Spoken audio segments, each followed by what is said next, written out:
In my life now I'm changed. I was stuck in sin, I was too deep. Now I walk by faith, now what I see. Came from the pit, now I'm rising up. Was down real bad, but you lifted us. All of my scars you been healing up. All of my fear you been killing up. Now I got a reason I can breathe again. You get life, yeah, you free me then. Oh yeah.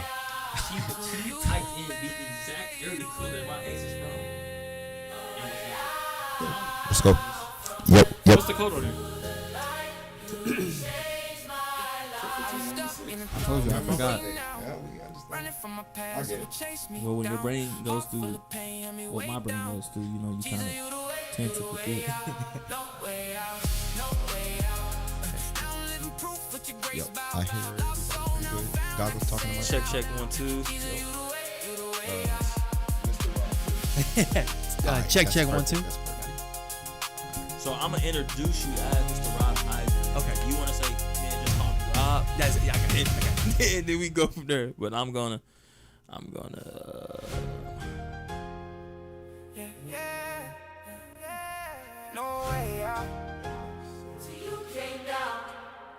Yeah, make sure our sound works. Running from my past, it would chase me down. Heart full of pain, had me way down. Jesus, you the way, trust me, I know. way out, no way out, no way out. I forgot what this is Till you called. pull me Being up, had to change routes. Got Lost soul, now I'm safe, I can say it loud. Jesus, you the way, She takes the it. way out. Yeah, speeding through life, I was losing control. Devil in my ear trying to take my soul. Yeah. I was chasing the highs, I was dodging the lows, but it caught it fast, now I'm paying the toll. Heart so cold, I was numb inside. Truth right there, but I chose my pride. Running from God, I was trying to hide. Stay right there, never left my side. Never left my side. Now I'm back on track, I'm aligned now. Every chain that I had, it declined now. Grace hit deep, yeah, it shine now. I was blind, but I finally see signs now. I was all in. Darkness had me locked in. Right when I hit rock bottom, you reached in and you got me. I was stuck in the dark, couldn't see now. Running from my past, it would chase me down. Heart full of pain, had me. Man, y'all know what it is, man. This W.O.H Unedited podcast. There's no script, no filter, just real conversation. Today we got Mr. Rob Kaiser in the building from McLean, man. What's going on? Hey, man, thank you so much for having me. And please just call me Rob during the pod. Super excited to be here, man. And just excited to, spend some time and chop it up and talk a little bit about Monroe, McLean, and wherever this conversation goes, man. Man, y'all got to understand, we not even going to start even with the principal title. Yeah. Because we know you are the principal at McLean and was the principal at Monroe. Mm-hmm. But, we're going to just start with, who is Rob, man? Before everything. Yeah. Who are you deep down inside for real? Yeah. Man, so where I'm from, I'll start where I'm from. So Okay. I'm from Stroudsburg, Pennsylvania. So if you go an hour and a half north of Philly, an hour west of New York City, where those 2 points meet, that's where I grew up. So grew up in Northeast PA, man, grew up loving sports. Basketball was my number one. Played basketball my whole life. Ended up getting an opportunity to go play basketball at the University of Lynchburg in Virginia. Okay. Played there for 4 years. And man, always knew I wanted to be a teacher. Okay. So that was kind of what, that's where I started. Always knew I wanted to be a teacher. Okay. Got a PE degree at the University of Lynchburg. Okay. At the time, one of my teachers had done a program called Teach for America. Okay. And he had told me about this program, so I had, fallen in love with the mission and the vision. And back then, when you applied, you could preference any city that you wanted to go to. So for me, I was preferencing every city that you could imagine in the Northeast, Jersey City, Newark, New York City, you name it. Okay. And there, you had to pick a high needs region during that time. So there was 5 different regions. Tulsa was one of them, and I said, well, Oklahoma City Thunder are here. This is Russ was with them back then and stuff. Okay, I can say we had a team back then. Yeah, so if I was if I'm gonna go somewhere, that might be the spot. And but I put it last on my list. I thought, I first of all thought there was no way I was gonna get into this program. But if I did, I thought, man, I'll be closer to where I'm from. because I was already 7 hours away from home. Okay. But man, after practice one day, I had like an old BlackBerry. For those of the younger audience, Yeah, might I'm not gonna know say, what you know that is. BlackBerry. I'm gonna take it back a little bit, and had seen an email that said you had gotten in, and you're gonna go to Tulsa. Ooh. So I did the rest of my senior year, and like 2 weeks after I graduated college, I took my '98 Mercury Tracer from Stroudsburg, PA, out to Tulsa, Oklahoma. How far was that drive? Man, that was like 19 hours. 19 hours, man. And like this was like a car, like when the wind blew, like the car changed lanes. Woo! Like that was that kind of car. But it got me here, man, and Tulsa's like become home to me. I have 3 kids, beautiful wife. And we love Tulsa, and we love being here, and all that kind of good stuff. Well, shout out to them, because I know you're a busy guy. So Yeah. I really want to say thank you for even taking Yeah. the time out to even get on this podcast, man. Absolutely. Because this is a big thing to me to actually get you on here, like I was saying before Yeah. the pod, man. And literally just seeing, like I was saying, like the change that you have done. We'll get down the line, but coming when you first started Tulsa, because. We tell, me personally, I go out of town and stuff like that, and I tell people I'm from Tulsa, and the first thing you get is First 48. So when you seen because you probably knew or did not know about, the things about Tulsa, but when you heard you was coming to Tulsa, what was your first, thought? Man, when I first heard I was coming to Tulsa, I thought I was gonna see like tumbleweeds, like roll across like the desert. Like the desert. I thought there was like nothing out here. And truth be told, like as I was driving here, I still really didn't know what I was getting myself into. Okay.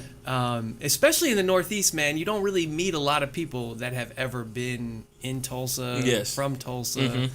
Mm-hmm. So yeah, that's all at the time, all I really knew of Oklahoma was Oklahoma City and the Thunder. Yeah, that that's kind of really. that was like the KD era. That was James Harden. Yeah, that was Steven Adams, that Ibaka. Was, yeah, that was that era. That was the only one I liked. This era. This Yeah. era's pretty kind of good too. Yeah. It's almost matching. It's almost there to be matching back then. Yeah.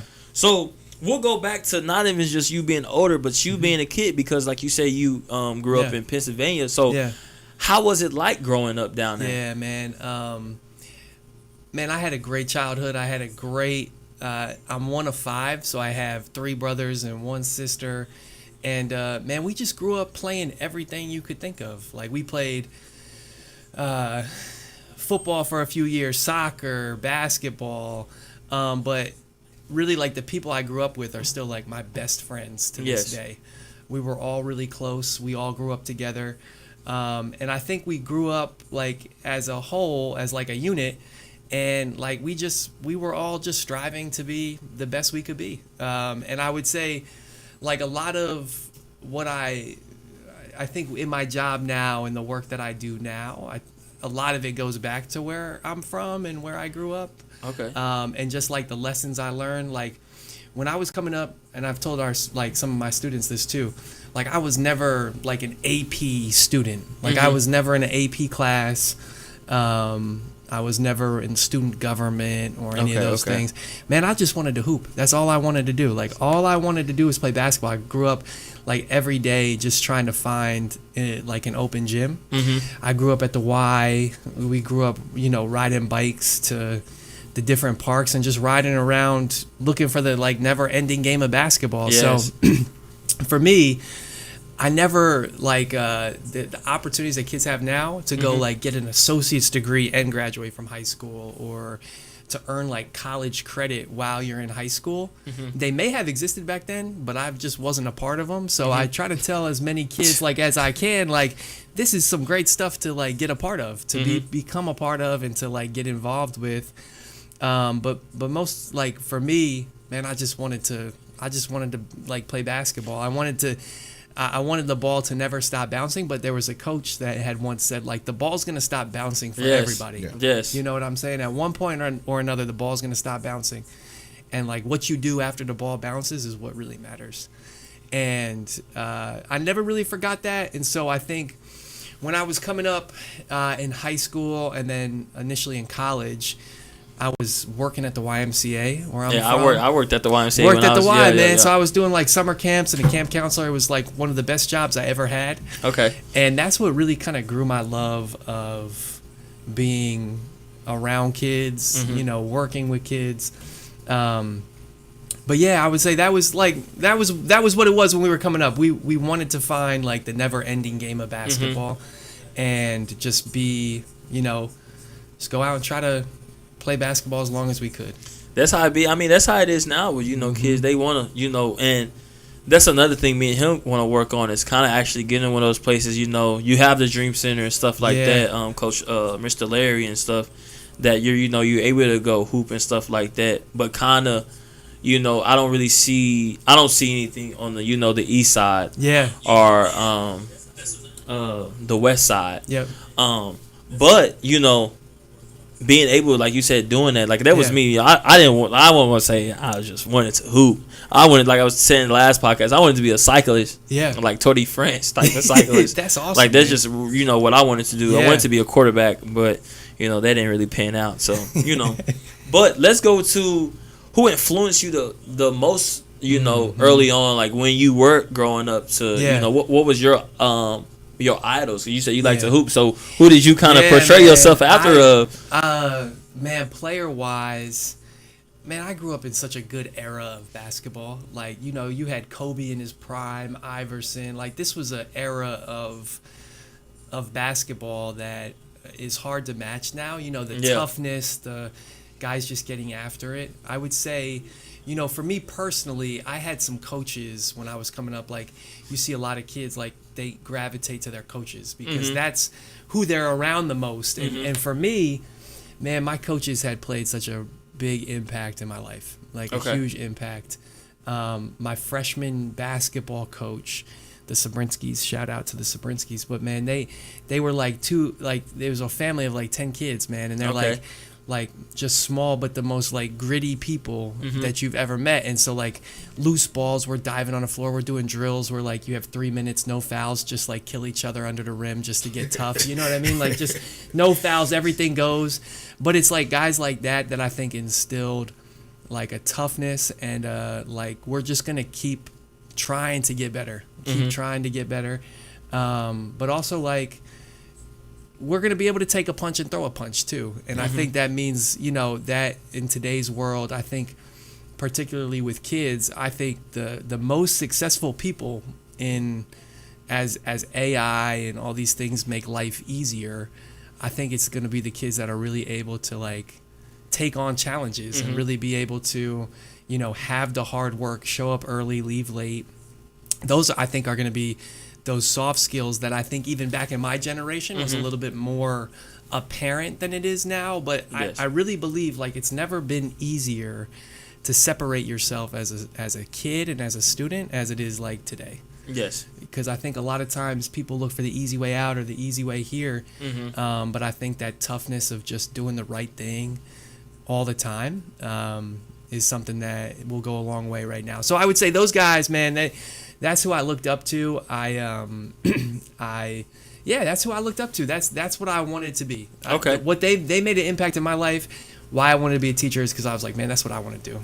Okay, so was there ever because like we know deep down inside that's you wanted to be a teacher, and those were the things you wanted to do. Was there ever a moment that almost made you like change your direction and make you want to go like another way? Maybe I want to get into marketing, or maybe I want to get into sales or anything like that, or you just knew like deep down inside, I know this is something like I just really want to do. Man, I really I'm a big person of faith. Like faith is very important to me. I think that there was I always knew like God's purpose for my life was to be somehow involved with kids, whether that was as a coach, as a teacher, but that had always been like I knew if I went away from that, I really wasn't going to walk in the path that I knew that was set for you. Yeah, it was set for my life, and so I really have never thought of like doing anything but working with kids and working in schools and working as a principal, working as a teacher, as a coach. it brings me it's like the best job in the world to me, because you get to watch kids like be great. Yes. In a lot of ways, and it's a blessing. But yeah, man, I would say I never even really explored anything other than that, just because that is what I really believed, like deep down, that was like the calling on my life. So hey, you made the right decision. I'll tell you that. I'll tell you that. Yeah. So let's ask this: Did you ever see yourself to be in the leadership position role that you're in now? Because like you said, I always knew I was going to be a teacher. Yeah. But now you like the teacher of teachers. You know, principal. Yeah. Yeah.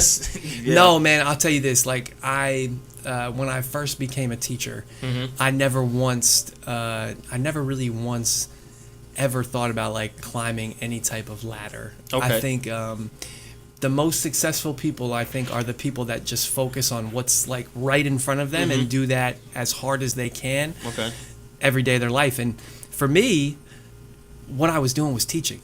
I mean, it was the best job. I was doing like 5 after school clubs. We were doing like running club and bike club and, basketball at the Dream Center with Mr. Larry. Like we were doing all those types of things. And I never really had imagined myself in any other thing but that, because I couldn't. I was too busy, like just focused on doing all of those things.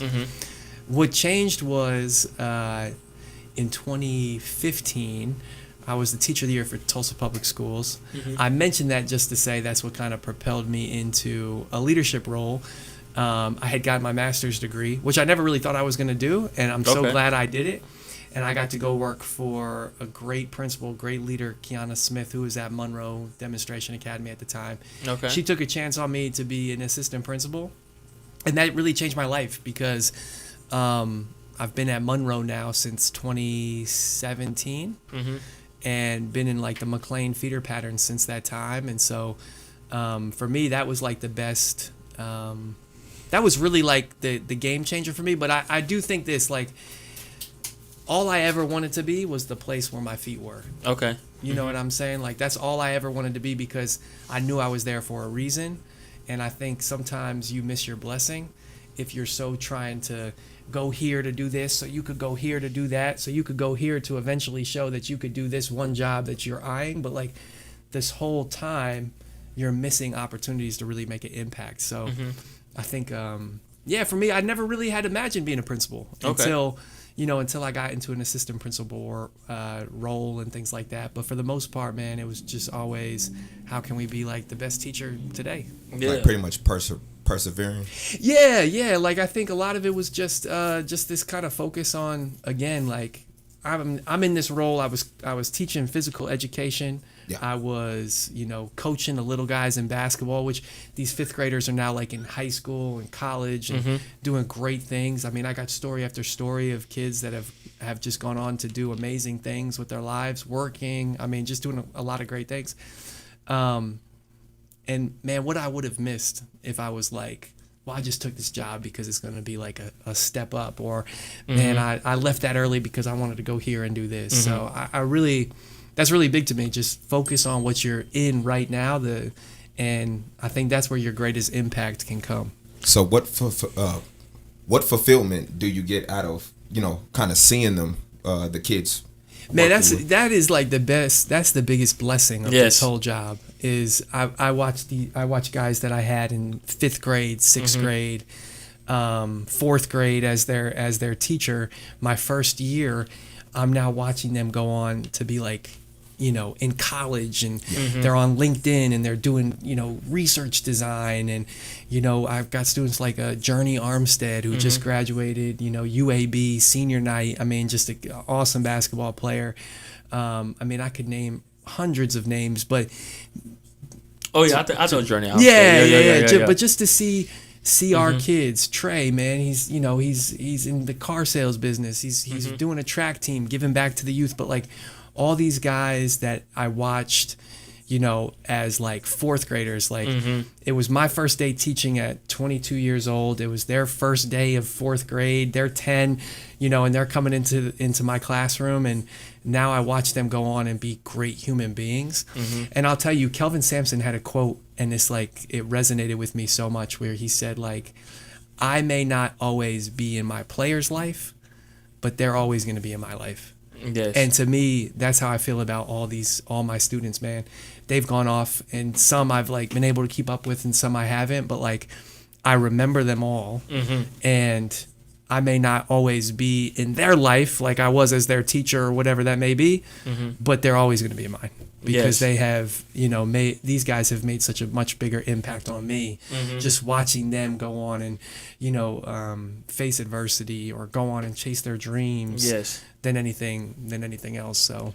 So what's so crazy is I had a chance to work at a church camp called Kids Across America for about 4 months. So I spent a summer there, and I was a camp counselor, and I was able to, mentor kids that were kind of they were juniors and seniors, man. And like you said, to be able to see people, grow. Now I actually have a camper that plays for OU. Man, that's a wide receiver, and another kid that's in Missouri that got a podcast, and being able to see just people you seen young. Like I said, you still young too, but they were like, I was like 21, they were like 17, 18, but to see them go out and, like you say, be these human beings and be able to chase their dreams and stuff like that is just like a big blessing to be able to still be able to sit here and like be like, wow. Yeah. They said they wanted to go play football,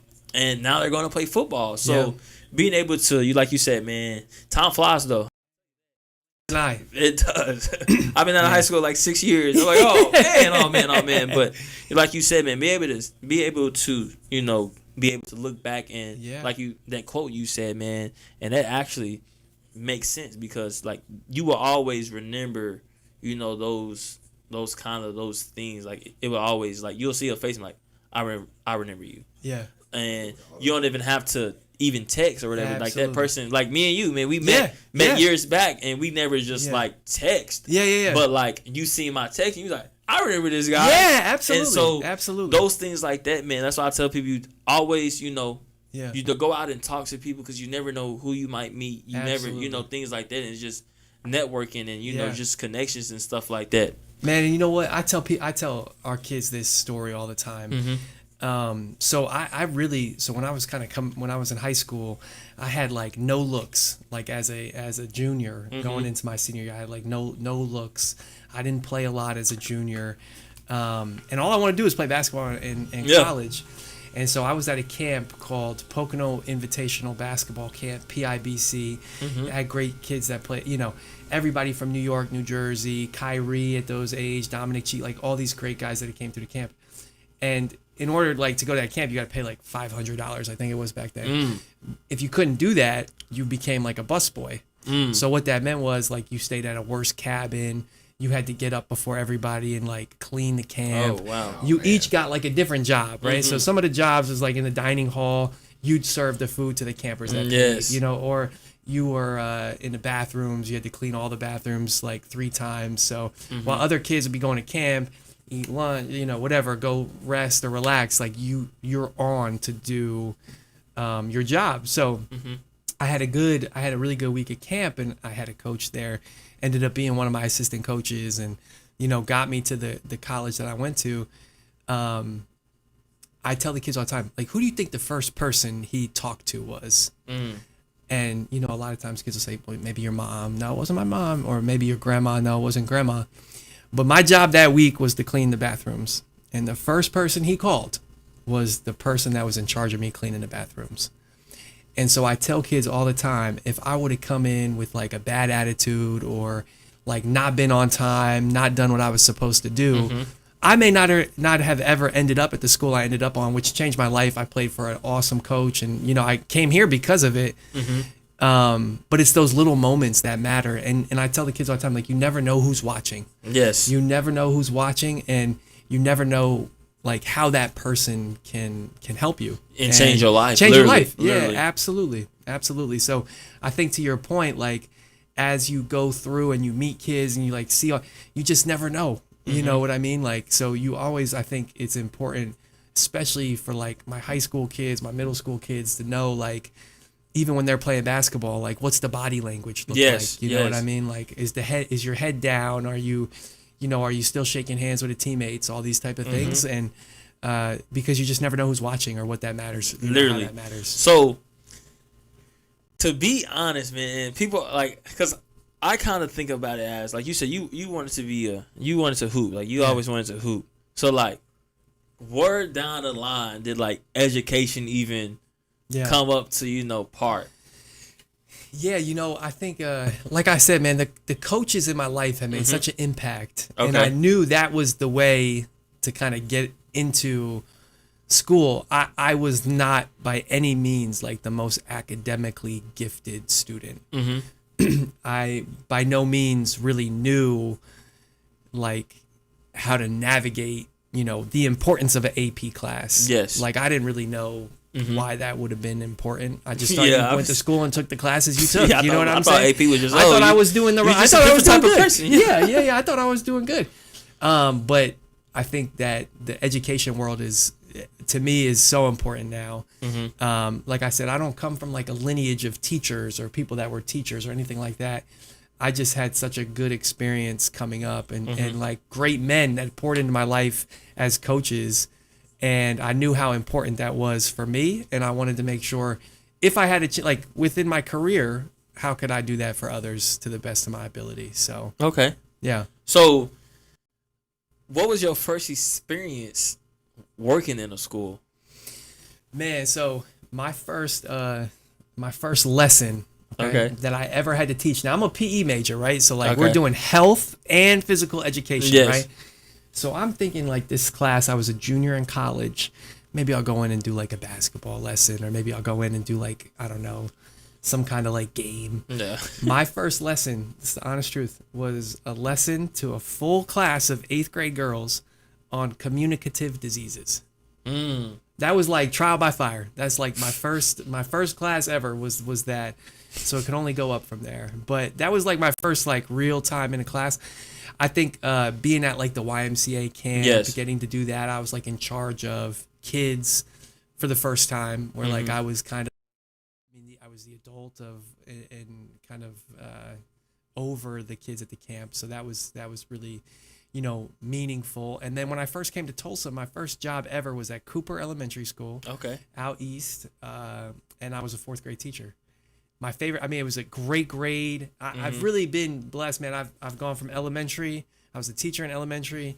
I was assistant principal in middle school, and now I'm a principal in high school. So I've really, from pre-K, like tying kids' shoes, to snotty high school, to handing them their diploma and watching them go off and be great. I've kind of gotten to see it all, and it's been great, man. Okay, so when did it switch? This is just a job to know this is like my purpose.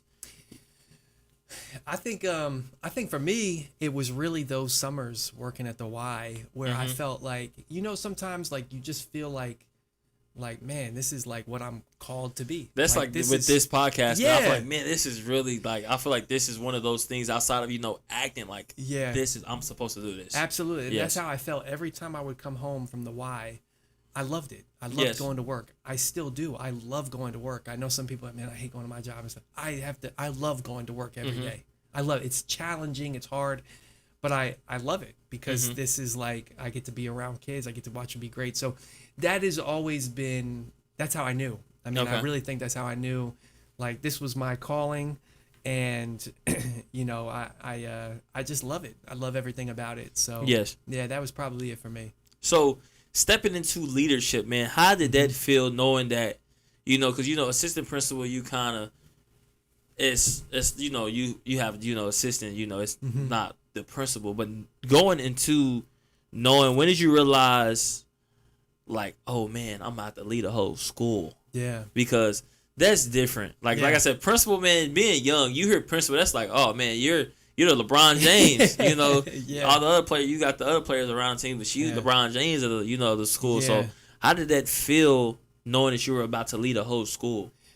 Man, so to kind of go back, I guess so 2017, I got the privilege of working under Dr. Smith now, Kiana Smith, and it was awesome as an assistant principal. I learned so much. She was the best, man. She let introduce me to a lot of people. Always like had my back, and let me learn, let me like really experience the role, trusted me with a ton. I mean, she really built that school from the ground up in Yes. that new iteration. So she really trusted me to be a leader. And like I really wouldn't be like in this seat today if it wasn't for her and a lot of Yes. other people along the way, because she just gave me so much like belief and like opportunity to try things. Did it work? No. Did this thing work? Yeah, kind of, but throughout that year I really got to try things. And then, my next principal, Rex Langley, man, he was great too. And we really learned alongside. So one of the things that happened, so when I first went to Monroe, we had like 240 kids. Like we had a small school. We were a magnet school, and we had about 30 teachers. When 2018, 2019, man, we went from about 30 teachers to about 100. We went from a school of like 250 kids to a school of like 850 kids. Yes. And so we did that overnight. So I think my principal at that time, Mr. Langley, and I, we really learned together on that. And then COVID hit, right? So then we went to COVID. Yes. So I got the job as the principal of Monroe in the spring of 2020. Okay. So I kind of stepped into that role, and I'll tell you, like, it is a huge responsibility. Right now, I'm at McLean. I love everything about McLean. I think, and I can't wait to talk more about it, because I think a lot of people have a perception about Yes. McLean, and so I'm excited to talk more about what it actually is going on there. Because I do too, man. Because I was one of the persons. Yeah. Like being a student, Yeah. at Central High School, and I'm like, man, I don't like McLean. Yeah. And like that's why I told you to get you on here, man. It ain't what you think it is. No, And it's you still not. have people out here who has Absolutely. that perception of McLean. Yeah. I'm like, no, you have to actually go to McLean Absolutely. and actually see McLean to know what you're talking What's about. actually going on. You know what I'm saying? So Yeah.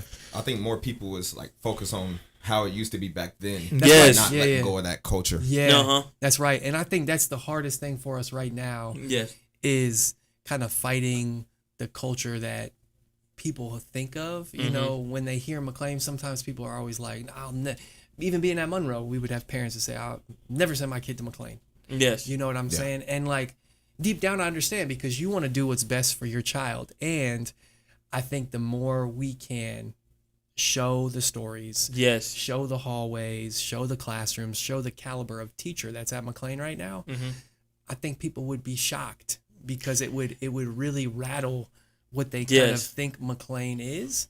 And I think that, the more we can do that, that's why I'm so excited to be on here and, Yes.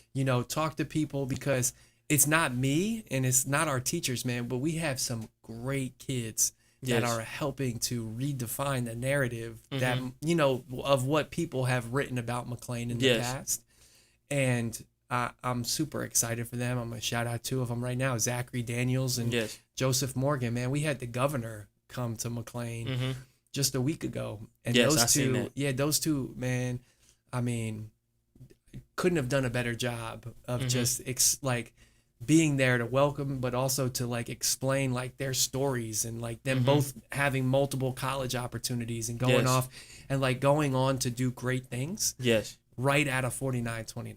Yes. You know what I'm saying? And those are the stories that don't get told enough. Exactly. Those are the stories that, the media doesn't want to pick up. You know, we've had obviously like even last night, like that, what happened last night was terrible and a horrible like tragedy. Yes. And, that unfortunately is what people consider to be all of North Tulsa, all Yes. of McLean. Yes. And we know that's not true. Yes. And so the more that we can get out and tell those stories, man, we're going to have over 400% increase in kids going to Tulsa Tech. That's Yes. kids doing heavy diesel mechanics. That's kids going into nursing programs. That's it by and large doing way more than I probably ever did in high school. And so to have the opportunity to kind of talk about that, I Yes. think is really important, and to give our kids the opportunity to talk Yes. about it too, And so that's actually one of the this actually just came to my mind. Yeah. Because like I was telling you, like this podcast is so broadened out. Like we said, we have a principal on here, we have football players, like all the type of things, and Yeah. I don't even want to just be at this desk, man. We can plan something where we kind of do like an IRL stream Yeah. at McLean, Man, we and would love that. be there for like a couple hours and just Yeah. show people, see you have some students show me Yeah. around, or just show like this is a day at McLean. That'd You be don't see awesome. any kids in the hallway running like Yeah. or you don't see no kids over here doing this, being bad and stuff like that, just to show people, because like you said, that perception, once you get the realization that it ain't that, it'll change in so many ways. Absolutely. And just like you saying, with a lot of people going to Tulsa Tech and stuff like that, and a lot of people saying like, oh, school is fun. I love coming to school. You have some kids, that school ain't important, but getting that education and getting that degree and stuff like that is important. Absolutely. So, like I said, I just thought about that. Man, So, we're in. We're in. Yeah, so I definitely want to do that. in. So let's go back into what challenges did you have to go through Yeah. at this point, and how did it mold you to the point you at? Well, what challenges did you go through back then that molded you to the point where you at now? Yeah. So I think when I think about even when I was a kid, right? Yes. I think the challenges would have been, not being the best player and trying to become like the best player you can be. Yes. I think also like, working to try to pay through school and try to make sure everything was covered, book wise and all this kind of stuff. I really believe like everybody should just have one job that they absolutely hate, like just can't stand it. Yes. In their life, just because then you'll always feel blessed about whatever job you got like, next. I can't go back Yeah, here. yeah, Amazon. I had a job like that, and it was like it was an awesome place, but man, we were like picking up sunflower seeds like that. Man. People had spit already, Oh. and not sleeping, and all this kind of stuff. But at the end of the day, I think challenges of just trying to be go to a brand new city. I mean, that's challenging, right? Yeah. Like, you come into a brand new city, no real like family, like all this type of stuff. Like you're just trying to do it. Yes. And making, very little on a first year teacher salary and just trying to like live and sustain yourself and stuff like that. So I think more recently, some of the challenge, especially just like in restarting Monroe, right? Yes. You think about like, we were a magnet school, and then we became the neighborhood school where we had 250 kids, 850 kids. I think we went through a lot of challenges, Yes. a lot of challenges during that time, a lot of challenges during COVID, of just knocking on doors, trying to get kids online, all this kind of stuff. Yes. And so I think now, we're at a place where the challenge is not that. The challenge is, man, how do we get more kids to experience Tulsa Tech? How do we get more students to experience Tulsa Community College? Like all these different things. And I think leading up to where we are today, we couldn't have got here if we didn't go through all those other kind of challenges and steps like that. So I feel very responsible in every way, shape, or form, because a lot of the seniors now were with me their whole middle school life. Yes. Yeah. So if they fail now, I'm the only person to blame. Yes. That's the reality. Because I was their principal in middle school, I didn't get them where they needed to be, and now I'm their principal in high school, I didn't get them where they need to be. So that is a big like responsibility. Yes. And I take it very, very, very seriously, because these guys, I've seen them all since they were in 6th grade. I mean, big guys, this tall, running around, throwing pencils in the roof, like these little guys. Yes. To being now these young men and young women that are going off into the real world, but are like going to go off and do great things. So Yes. I think all of it's led us to where we are right now. And have we arrived? No, like we still have a ton of work to do. Yes. Across the board, but we're definitely on the way. Yes. We're definitely on our way up. And to kind of like, I won't say piggyback, but like you were saying, all the responsibilities like you take upon yourself to, have, like, man, if they failed, then, man, they had me middle school, they had me high school. So what comes with being a principal, or not even just a principal, man, what comes with being that responsible role model, that mentor, that a lot of people don't see, like, because like you said, man, you still have to go home, you still have wife and kids like that, but people don't understand something. Being at that type of that type of mentor and that type of person, it kind of doesn't stop. Because you can have a kid calling you crying you at like 12 o'clock midnight, and you'll pick up the phone because the person that you are. So what comes with being all those things that people don't see? Man, I really believe like it could only be God. You Yes. know what I'm saying? Like to have, I really believe every day, like you can control a couple of things. One, your enthusiasm for the day. Yes. Yeah. Two, how you approach the day. And three, just like how you're going in the school, like what's the level of follow through and commitment you're going to bring every day. And those are three things that no matter what happens, like you can control those things. Mm-hmm. So I try to bring enthusiasm, excitement, but also like we're gonna get something done. My college coach, Coach Scott, University of Lynchburg, shout out Coach Scott. Man, he used to say all the time, every day you either get better or you get worse. You never stay the same. And I believe that. I mean, Yes. I believe that to my core. And we've had more good days than bad days at McLean this year, no question. Yes. We've gotten better more than we've gotten worse. And I think when you approach your day like that, that's, I think, the most important thing. I have 3 kids at home. I have my wife, and I want to be the most present dad of all time. Yes. Like, I want to And be. I see it, man. Yeah. I see it. I'm going to say kudos to that. I Yeah. see it, man. I want to be like in the Hall of Fame of dads. Yes. If Same. there's one award Yes. that I can Same. ever win in this world, it's like the Hall of Fame of dads. Yes. Yeah. And I am with high school kids that I consider to be like family with me, Yes. 8, 9, 10 hours a day at McLean. Yes. And I consider them to be family because we've been with each other for 8 years. Yes. How can you not be family? You're Yes. with each other for 10 hours a day. And that kind of responsibility and like never turning it off, Yes. I think so much of it is like as a person, you have to be able to have yourself ready Yes. to go. You know what I'm saying? So for me, that's like up early, running, trying to get, stay, just stay ready and stay always in a good mindset, in a good mind space. Yes. And that takes a lot of preparation, but it's my responsibility to do it. Yes. I've been blessed to have this responsibility. It's like Michael Jordan's shooting coach used to say, like, pressure is a privilege. And it is. I got a lot of pressure, and that's a privilege because that Yes. means somebody counts on you and somebody's like counting on you. Yes. And so for me, the more, I'm privileged to be in a position where I got a high school full of kids that, need me to show up as their principal and be able to put some opportunities in place for them. Yes. And I got 3 little kids at home and my wife that need me to also show up as their dad and as their husband to do the same thing. So it's a privilege. Am I perfect in both of those worlds on every day? Absolutely not. Do I want to be? Yes.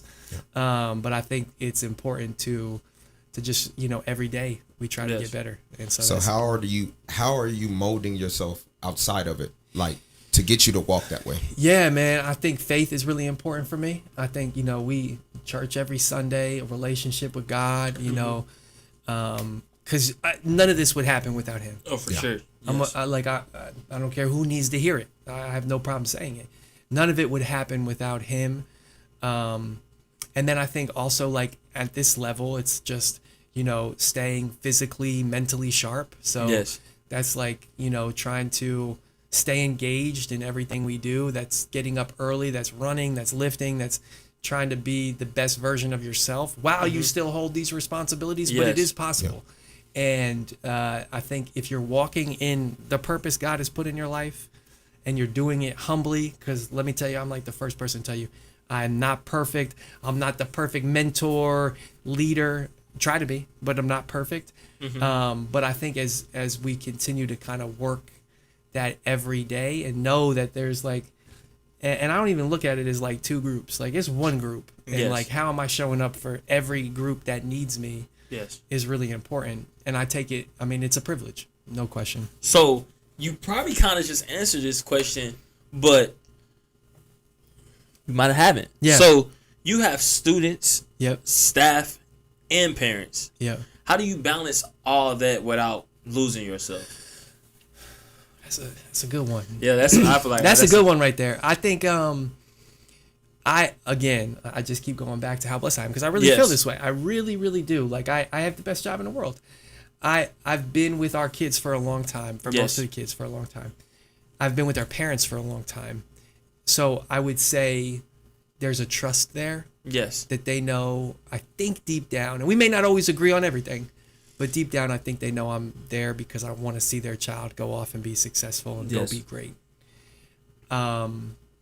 So I think that's really important. I have a staff. I have an awesome staff. I mean, our staff is as good as it gets. Yes. And they're the real, like, when you think about school, I was just in a meeting like an hour ago. The teachers are the ones that do the work every day. I am in a position to get to watch them be great, to watch our kids be great, and have to put the conditions in place for them to be great. Yes. But they're the ones that actually do like the real hard work. Shout out to the teachers, man. No question. None of this happens. It's my favorite job ever. It's like the best. It's all I ever wanted to be. So it's the best job. It's the most valuable job in this whole thing is being a teacher. Mm-hmm. And I don't think we ever should lose sight of that because of how important it is, because those are the people that make the direct impact with kids. Yes. I'm not teaching anybody algebra every day. Yes. I have teachers that do that better than I'd put them up against anybody at teaching algebra. Mm-hmm. I have teachers that are giving kids opportunities to do, career and technical education, these types of things. So it is a challenge because, challenging situations happen in school all the time. Not everybody's going to agree with you all the time. Yes. But I do think as you do the work, if for the most part, if people, parents, students, if all stakeholders can see, man, this Kaiser guy, man, I might not agree with what he just did, but I know where his heart is because I can see him every day showing up with that enthusiasm, excitement, striving to do right by as many people as we can and putting conditions in place for kids to be successful, for teachers to be successful. I think you can really move the needle and get something done, but it's not easy. Let me tell you, I've messed up in thousands of situations with all stakeholder groups, and I feel really fortunate that people trust me and continue to trust me. Like I said, this role, I never want to take it for granted. I am the principal at McLean High School. Like, that's it. What a role, what a title, what a responsibility that is. I never want to take that for granted. So I think understanding that and really always trying and always remembering that the teachers are the ones that really make it happen, and in the classroom and stuff is really important. But I've been really fortunate, man. I've worked with some really, really talented people. My team at McLean is super talented. Shout out a guy, Elmer Thomas. We've worked together now close to 10 years. I mean, and he's as good as it gets. So I just feel fortunate, man. I work around a lot of really smart people, a lot of people that do a lot of things better than me. Yes. And that's really important. So, yeah. So let's get into the environment or the community. I don't want to put you like in a bubble, like, okay, just speak on McLean or just speak on Monroe. But let's talk about what is something that people misunderstand about the school or the community that it's in. Yeah, man. I think people, if you haven't been out there, I think there's a lot of stories that get written, right? Yes. I think one of the stories is, man, that's a scary place. I'm not going out there. Yeah. I think just as damaging is another story that's like, man, these poor kids, like, we got to do all this stuff for them and all this kind of stuff. And I think both those stories are really impactful and really set a narrative that I think couldn't be two further ends of the spectrum. You know what I'm saying? I think what people don't recognize is like two things can be true at the same time, right? Like, we do have kids that struggle. We do have kids that need support and need love. And we have some great people that come in and do that work. We also, I think, have a school of, we have a school of kids that rise to the occasion. You know what I'm saying? That resilient, strong, ready to battle through obstacles to get what they want and where they want to go. Smart, talented, smarter than me in so many ways. And so I think that would be like, if I think about the narrative that, or the perception that gets written, it's that what I would hope, and this is like, I hope the perception, and now this is the perception I see. Okay. So this is not like my written perception, but this is what I see. Okay. Every day at McLean, I see kids come to school that are in some ways not, they're high school kids, but do really want to do a great job. They want to do a great job. They want to get an opportunity. They want to go on to college. They want to go on to technical school. They want, just like every other kid there is. My guys want the same. And they're chasing, and they're chasing it, and they're going after it, and they're chasing their dreams. And I think people don't see that. They see the complete, like, kind of the other ends of the spectrum that exist. And I would argue that those ends exist in other schools as well. Yes. But I think it's really easy to say, McLean, put it in a box and put it here, or put it in a box and put it here. I think it's harder for people to kind of like look at things and hold like some tension a little bit and say, well, yeah, that is true, but man, this is also true. Yes. And I'll tell you this, like, I have kids at McLean. I have 3 kids, my own, my 3 children. I would trust them if I got in a bind or whatever. Go with them. I know they'd be taken care of. I know they'd be loved, and I know they'd be in great hands. Yes. I can't say that about every place I've ever been or everything I've ever done, but I can say that about McLean and the kids I have, that my children, I would trust them with my children, because I really believe that, and I believe that about my students. And they've showed that to me. Yes. You know what I'm saying? And so I think that's really important. But I think that perception, I think there's a historical perception of McLean that is written for many reasons, and I think part of it is this just like scary place, or this like place people don't want to go to. But man, I love your idea. Like, come to McLean for a day. Yes. Come walk the hallways for a day. Come check out the algebra class. Come check out like the work we're doing to get kids prepared for ACT. Come, meet Joseph, meet Zach, meet these guys that are like our pillars in the school that are our student leaders. Come to our school leadership class led by Miss Andrews. Get on a bus with the kids going to TCC and Tulsa Tech. And then I think people really start to understand, man, like I think I may have had this thing all wrong, you know? Yeah. And that's really something, like, I'm telling you, like, that's something, like, I want to be able to show love to Oklahoma as much as I can. Like, I'm born and raised, I actually was raised across the street from Grill Creek School a little bit. Yeah. I went to school at Greeley, which is an old school, Deep Turley. Yeah. Then I went to Lighthouse, which was after Greeley, and then I went to a school called Legacy. Yep. So I was at Cherokee for a little bit while there until 8th grade, and then I went off to Central, and I love, man, like, even though, like I said, the perceptions I had, man, I'm gonna be honest. When I was young, I was like, Mom, I'm not going to know about McLean. I said the same thing. And I was like, because it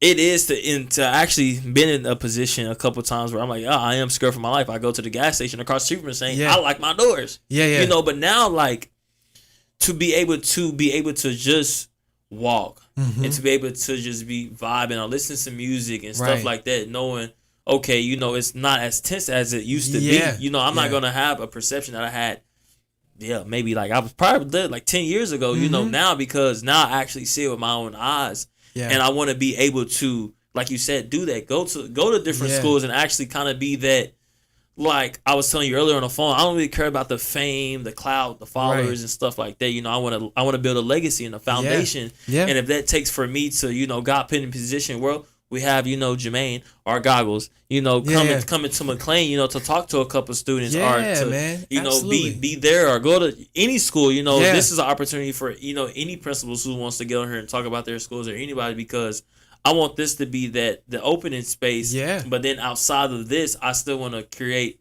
something for, myself, for, for my last name, for Thompson. And to do that, so many things could come in out of that, and a lot of things could change. Like you said, man, all it takes is one video of people, just the one right move, man, to change a lot of people's minds. So let's go to, what do you think people get wrong about kids in environments like that? Yeah, I think kind of back to what you were saying. I think, I don't want to discount that there are still things, there's real stuff that happens in the neighborhood. You know what I mean? Like, real stuff does happen, no question about it. So I'm not here to paint a picture. It's like all sunshine and rainbows, and we don't have challenges, and we don't have, unfortunately, murder, like things like that happen, because they do. Yes. And right, it's like not a but it's an and every day we got kids that are coming to school that are doing great things. We got teachers coming to school that are teaching, really, really teaching well. Yes. Like classrooms that I'd want my son or my daughter to be in, they're doing it. No question about it. I there's no doubt in my mind. So I think both those things can be true. I think what sometimes people get wrong about, our kids or kids in general that may go to some schools that have perceptions, similar to what McLean has, is a couple things. One, like, oh, it's a bunch of like thugs at McLean or something like that. You know what I'm saying? And, couldn't be further from the truth. I got kids that are academically gifted. Yes. Gifted, man, that go to McLean. I think also like there's a mentality I think sometimes out there like, again, like, oh, these poor kids, or like we got to go in and like really help. And like that couldn't be further from the truth either. Now, like I said, there's definitely kids that need support and need some help. Yes. Just like any other school. And man, we got kids that, man, you better not tell them that, or that they are, something is wrong, or like they're not this or that, because they're all of that. You know what I'm saying? They're all of that. I got 2 kids going to state for speech and debate. And that's. I actually, when I did debate in middle school, and I went, it was a city national championship that I won with. Shout out to Skylar Goins and my teacher, Mitch Pruitt. Man, and we won at TCC, man. And I tell people I don't even like to debate. Yeah. I'm a city champion. So I kind of like, I don't. But like, you wouldn't have wanted somebody to come in and be like, man, look at this guy, like, he goes to Central or whatever, like, oh, the poor kid, like. No, man, like our kids, we just like, all I want is to see our kids get an opportunity. Yes. Similar opportunities to anybody else in this city. I want them to get more opportunities because they're my guys. You know what I'm saying? I want them to go off and get more opportunities than anybody. And because they'll rise to the occasion and do it. So question, do you ever think it was like a double-edged sword? Kind of. So you referred to it earlier where you guys were going and knocking on doors. I know that was like one of the times that I've seen you personally when you guys were knocking on doors. You were sitting at the apartments like, hey, yo, it's time to go to school. Do you ever feel like that was a double-edged sword, kind of? What do you mean by that? Like we know the blessing that comes from it because you're being able to be helped. But on the other side, the look where, hey, we don't want you to feel like, oh, these poor kids. Oh, I see what you're saying. Yeah. Man, I'll tell you, I think deep the heart of why we do something every summer called check in and check up. Yep. And so we, basketball check up and then check in. So we try to go like the 3rd week in July. For whatever reason, it ends up being like the hottest week of the year. But we try to go then because you're now out of school on summer for about 6 weeks. You're about 3 weeks away from the back to school events and things like that. So that becomes kind of like our check-in point of like, man, how's summer going? How can we help you? All these kind of things. Like, we've got this club coming up, we've got these activities, football starting, let's go get your physical, all this kind of stuff. So I would say the reason why we did that is because we didn't want families to always feel like they had to come to us. You know what I'm saying? Like, we didn't want a family to be there and be like, and that really started during COVID. It started a little bit before that actually, but we knew we were serving 7 housing complexes in our neighborhoods, and we didn't want anybody in those in a public housing complex or wherever to feel like, man, we have to be the ones to go here. We have to, like, we wanted to take away that barrier, but also in some ways show to our families, we want this with you. You know what I'm saying? Like, we're willing to come out to the neighborhood, cook hot dogs, play basketball, not for show or not to say like, oh, these poor guys, but more to say like, man, we're here with you. You know what I'm saying? Like, we are in this with you. I don't care where you're at. We're in this together and we're in this with you. So I would say like that is the whole point behind it. Is not because a lot of those families could come up and see us. You know what I'm saying? A lot of families in the neighborhood could come, get on the bus and come up to McLean. That's not a problem, or drive the car up. But for us, it was more about, and it continues to be more about, we're with you. You know what I'm saying? There's no scary places. No. We're gonna be right here with you. We're gonna come knock on the door, let you know we're here for you, because in order to get through high school, there's a lot of challenges. Yes. Outside of anything else, man, you have to get the ACT done. You have to, and we want you to be prepared. Like, we want you to come crush the ACT. We want you to be, get the opportunities at Tulsa Tech. We want you to go get the opportunities at TCC. Like, that's what we want for you.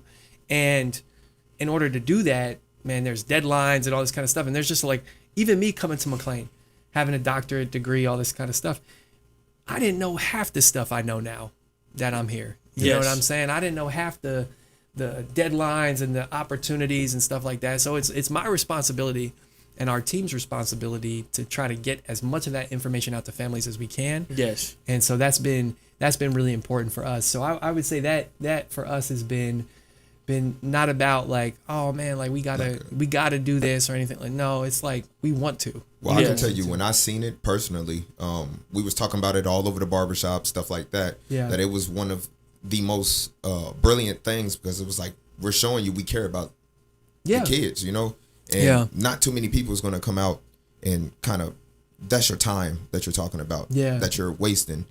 Not so much wasting, but you get no, what I know I'm what you saying. mean. Yeah, for sure. Yeah, so it was a great thing to see. No, man, I appreciate that, and I think too for us, it's just like we want families to feel comfortable to come talk to us. Yes, and that's about a lot of things. We have families that come and talk to us about their son or daughter that's got 7 credits. They're a senior. Like, what now? Or like, man, we're really having some trouble with, he's 14, 15 doing X, Y, and Z. Yes. Like, we don't really know what to do. I've had a lot of those conversations over the years. Part of that has been because families trust us, because they're like, oh man, Mr. Kaiser. Like, and now I've been doing this for 10 years. I know a lot of the families because I've had the big brother or the cousin, whatever. But especially in the beginning, yes. Oh man, you were the guy that was out at Comanche, or you were the guy that was out at Seminole, right? Yeah. Okay. So when we did have to have like some conversations about, hard conversations, whether that's like a suspension or like, is this the best place for them or whatever that may be, that started to build some trust. And for us, like, we want families to really trust us. We want them to come and talk to us and be able to, hopefully feel, we don't get it right all the time, but hopefully feel that, we're going to be responsive and do what we can. So that takes me to going to how much does, just like we were just speaking about what happened last night, man, rest in peace to the people who lost their lives in that. But how much does what happens outside of school affects what goes on inside? Even though, like you said, the inside of the school is pretty boom. But how do you think it affects? Because like you said, people, that's Apache and what is that? Apache and Harvard, right? Yeah. there? Yeah, I know. Right there about TCC and people. So when I seen it and I read the comments, it went from, hey yo, this was an insane thing that happened and it wasn't humane, to, oh man, this is all of North Tulsa, like instantly. Casual or the fatigue and stuff like that. Like, cause that's me, man. I scrolls and I looks and I was like, man, and it's bad that like I said, the situation is just crazy as it is. Like I was telling you earlier, man, it's just wild. But for, like you said, you will see the comments like, I mean, that's the North Side, duh. It's gonna happen, and it is what it is, and I mean, that always happen. When is it gonna change and stuff like that? And people still, have that perception on the North Side. I'm like, well, that's probably some, or when stuff happens downtown and people go, man, those young kids from out north and stuff like that. And even if it do, or even if it don't be, it's for the simple fact, man, it starts with a person, man. Yeah, and that's what I was telling you, man, to be able to, kind of have a digital footprint to say, man, I know I was a part of, change, man. And I want to be able to say, man, the podcast and, Jermaine Thompson was a part of the change that was happening out north. And, the things that's just going on with Oklahoma as a whole. Like I was talking to him yesterday, man, the people may or may not know they're expanding downtown. Yeah. And we've seen people talking about the Wingstop getting put out north. Yeah. The real reason the Wingstop is put out north is because they're expanding downtown. I'll be real. Wingstop out north, I was like, man, that's going to be packed. Like any other Wingstop is packed. It does not matter where's the Wingstop. I stay out south, and the Wingstop way out south in Jinx be packed. So I'm like, it has nothing to do with that, man. But cherish what we got, man. Having Yeah. the the black owned businesses and stuff like that, Absolutely. man. Let's do something right. Just the what is that? Not they knocked the building down. Actually, that was Yeah. right on the side of the beauty Albertsons- salon. It's the old Albertsons. So I was thinking, like, just maybe a year back or a couple months back, I'm like, man, what if I turn it into like a roller, like a roller yeah, thing, yeah. or a bowling alley, Yeah. for people don't have to drive all the way to Annie B's or to Sheridan Lanes and stuff like that. Yeah. And I had so many people like, bro, that'll probably be the dumbest thing you could do. And I'm just like, because of the perception they have up north. Yeah. And I'm like, Yeah. you know, by that time, you know, I actually was pinning, you know, I ain't got no big pockets and stuff like that, you know. But I'm like, you know, Yeah. just to be able to pit that right there. People don't have to drive all the way out to Sand Absolutely. Springs, man. You have the R&B, the 70s, the 80s, the 90s right there, man. In the Yeah. you know, in the deep of, you know, I mean, it ain't just North Tulsa, but Pontypridd is north. So Yeah, you know, yeah. to have that, man, I was Absolutely. like, man, and it's just so crazy. So to I veered off the question, but Yeah, yeah. how much does what happened outside of school affects of what goes on inside? Yeah, man, I would be lying to say it doesn't affect what happens on inside of McLean. Yes. And I think that's across every school Yes. in the city. Yes. Not just ours, but The world. the world. Yeah. Yeah. It definitely affects it, and I think it definitely, especially when it's close, like family members or Yes. these types of things, like that definitely does affect it. Yes. I think what I've been really proud of for the most part for our kids has been like outside of some little stuff. I think I think our kids have done a good job of trying to leave outside and keep McLean inside. You know Yes. what I'm saying? And go to and like use that as a learning space. And I've had kids over the years tell me, Mr. Kaiser, this is going on, but it's not going to affect inside here, because I think we're trying to really, they understand for the most part, our kids understand too, Yes. the perception that we all collectively are fighting against, and they want the opportunity. Yes. You know what I'm saying? My guys, they want the chance to go and be great and go do it. And so I think a lot of kids understand, man, if we could leave it out there, let's leave it out there and just keep what we got to do in here. Yes. And I really got to give our kids some credit for that, because I think they've done a good job of that. So, like I was telling you, this is unedited, but somebody's asking me to send them the link. So I'm going to ask you the next question, and then I'm going to send them the link for they can, come Yeah. in.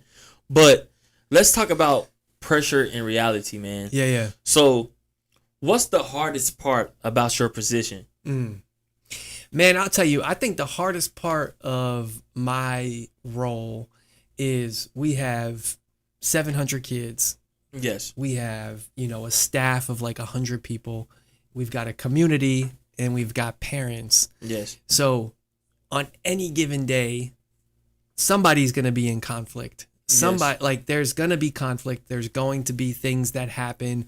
There's going to be challenges with close to probably 1,000 people. Things are gonna happen. There's gonna be stuff. So I think for me, in a perfect world, if I snap my fingers, I'd say, man, everybody is happy. Everybody's gotten what they need, and we're all just like hooking arms and walking through the streets, and everything's crazy. Yes. You know what I'm saying? Like in a perfect world, that would be the thing.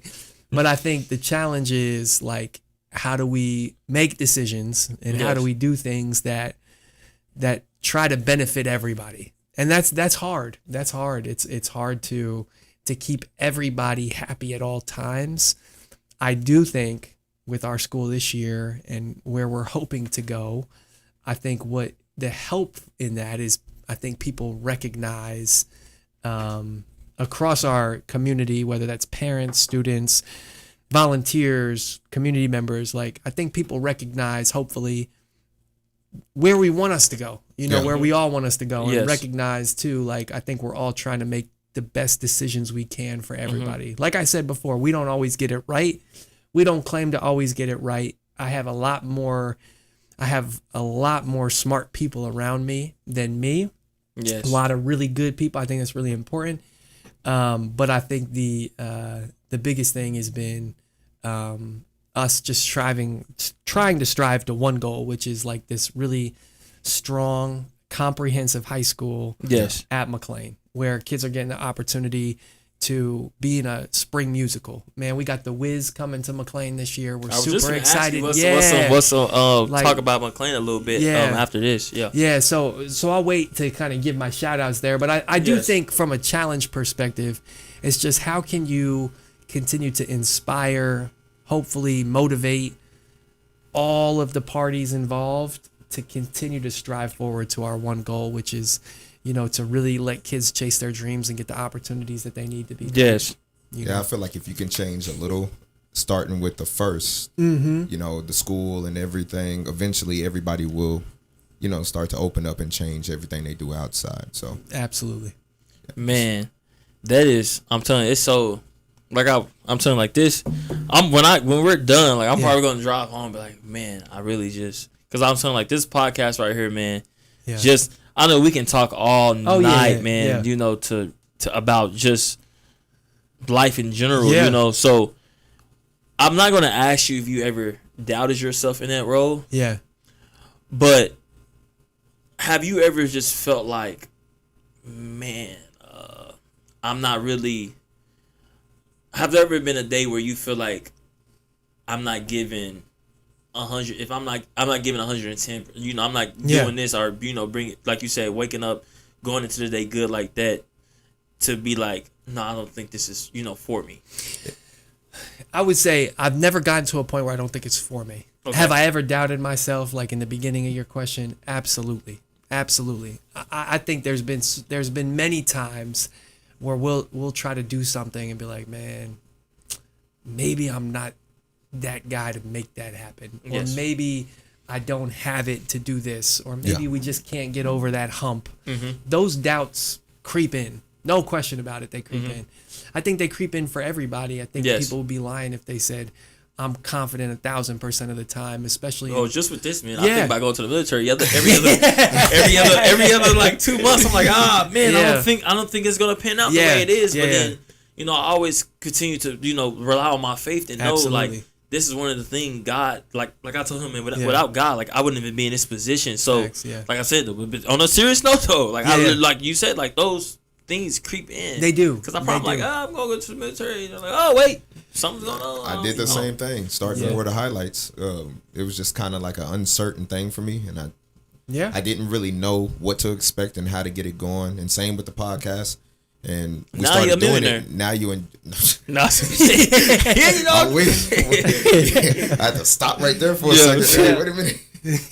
I wish. Yeah. But like those, like we said, like those uncertainties, man, it's just really like he talks to me about faith, man. He kind of keeps me, because I want to get married, man. I got a girlfriend and I want to get married with her. Shout out. Man.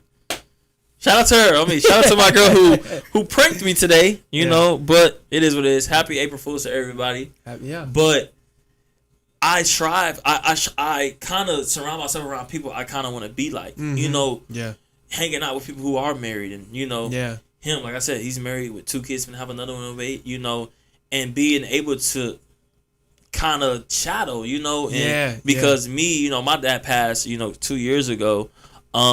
So now I kind of, I had a kind of like a, father figure. But now it's like, man, I'm old, but I have to find, more of like, okay, well, I have this. My family is full of aunties. I probably got 2 aunties that are married. Yeah. So I'm like, but I'm not around them all the time, so I don't know how how a marriage is supposed to go and stuff like that. So I read my Bible, I talk to my pastor and stuff like that.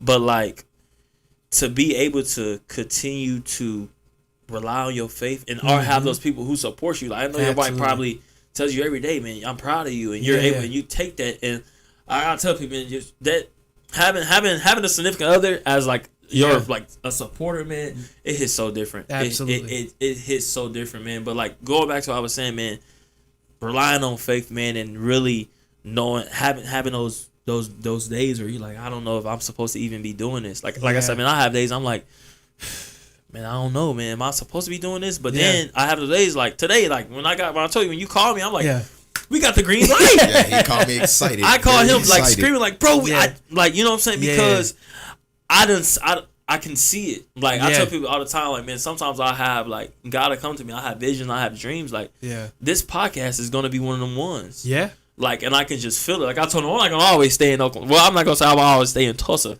Yeah. But I'm gonna probably give me a house built off the map somewhere because like we in the same boat. I'm telling you. But to be able to have this and to be able to be like, man, me and him, we built this from the ground up, man. Yeah. Like I said, man, that's awesome. Once I feel it coming. Absolutely. And like I say, man, to be able to enjoy it, like I love doing this. I love talking and stuff like that. Even though, you know, I gotta kind of kick in a little bit more of my professional side. Even though I'm a comedian deep down inside. Y'all know me personally. Yeah. But it's all learning. you know, it's all like he said, man, learning and growth at the end of the day, man. And I want to be able to not just be on here, you know, oh well, he's this, but in real life, hey, he's crazy. You know, but yeah, that's true. I'm more of like, cause I'm not even gonna say I'm like the Drewski type, but like I am the Drewski type. Like I'm just real. At the end of the day, I do joke, but then at the end of the day, there's other things that I want to be more firm in. Like I want to be able to. People like, no, you play too much, bro. I don't even know, cause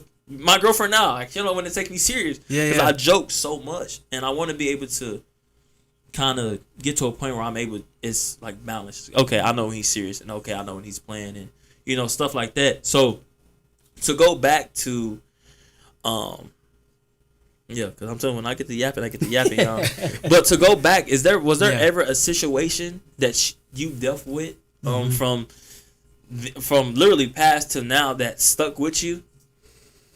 In what way? What would you say? Like, like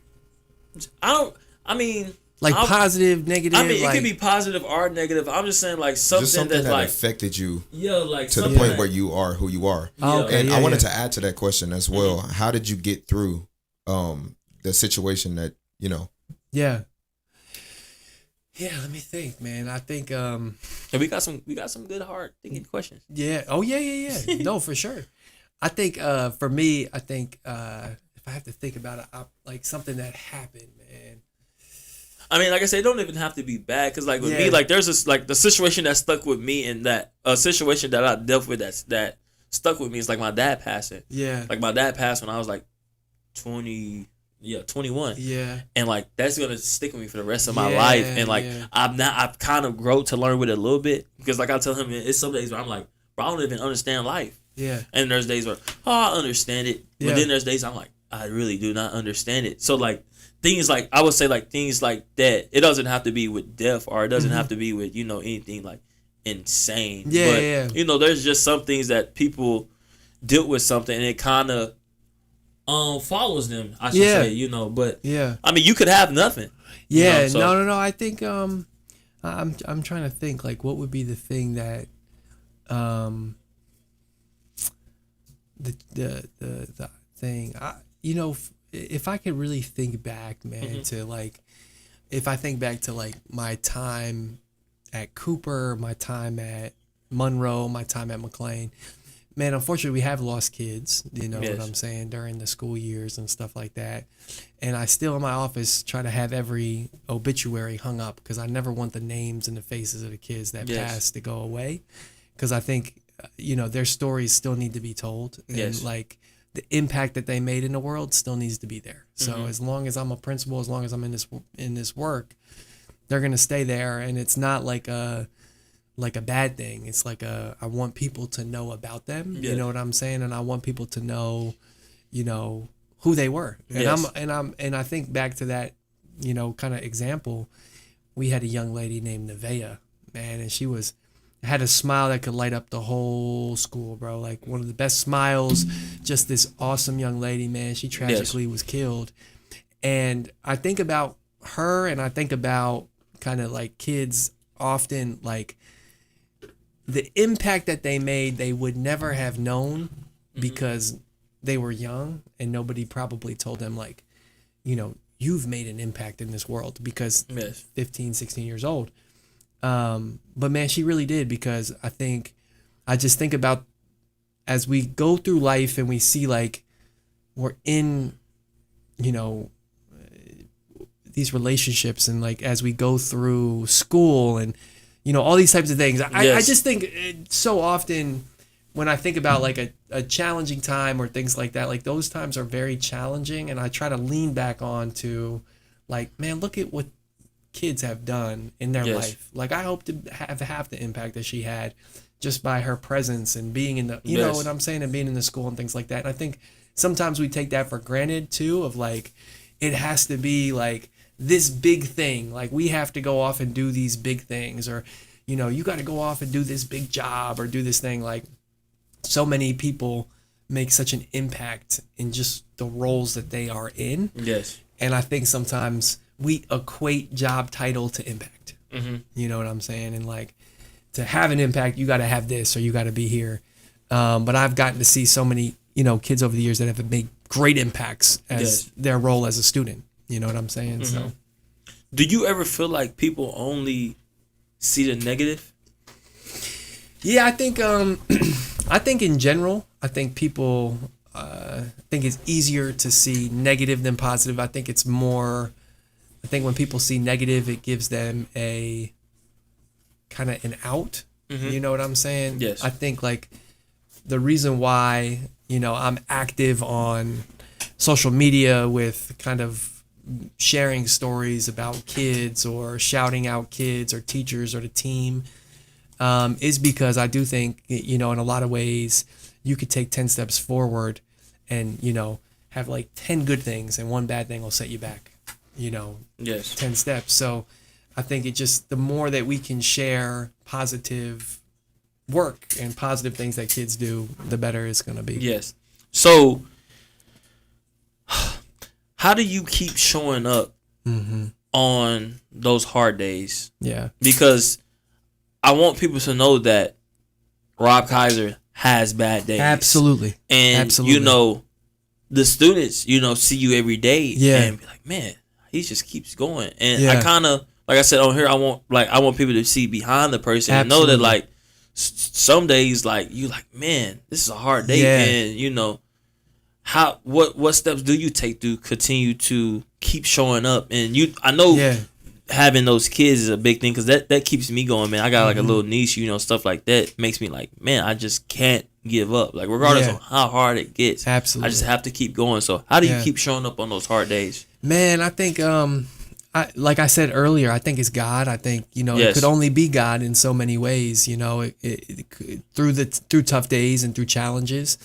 I think, of course, I have bad days like everybody else. Yes. I think I take, like I said earlier, like great pride and responsibility in trying to continue to show up positively for kids every day. Because ultimately, as the leader of the school, right? Yes.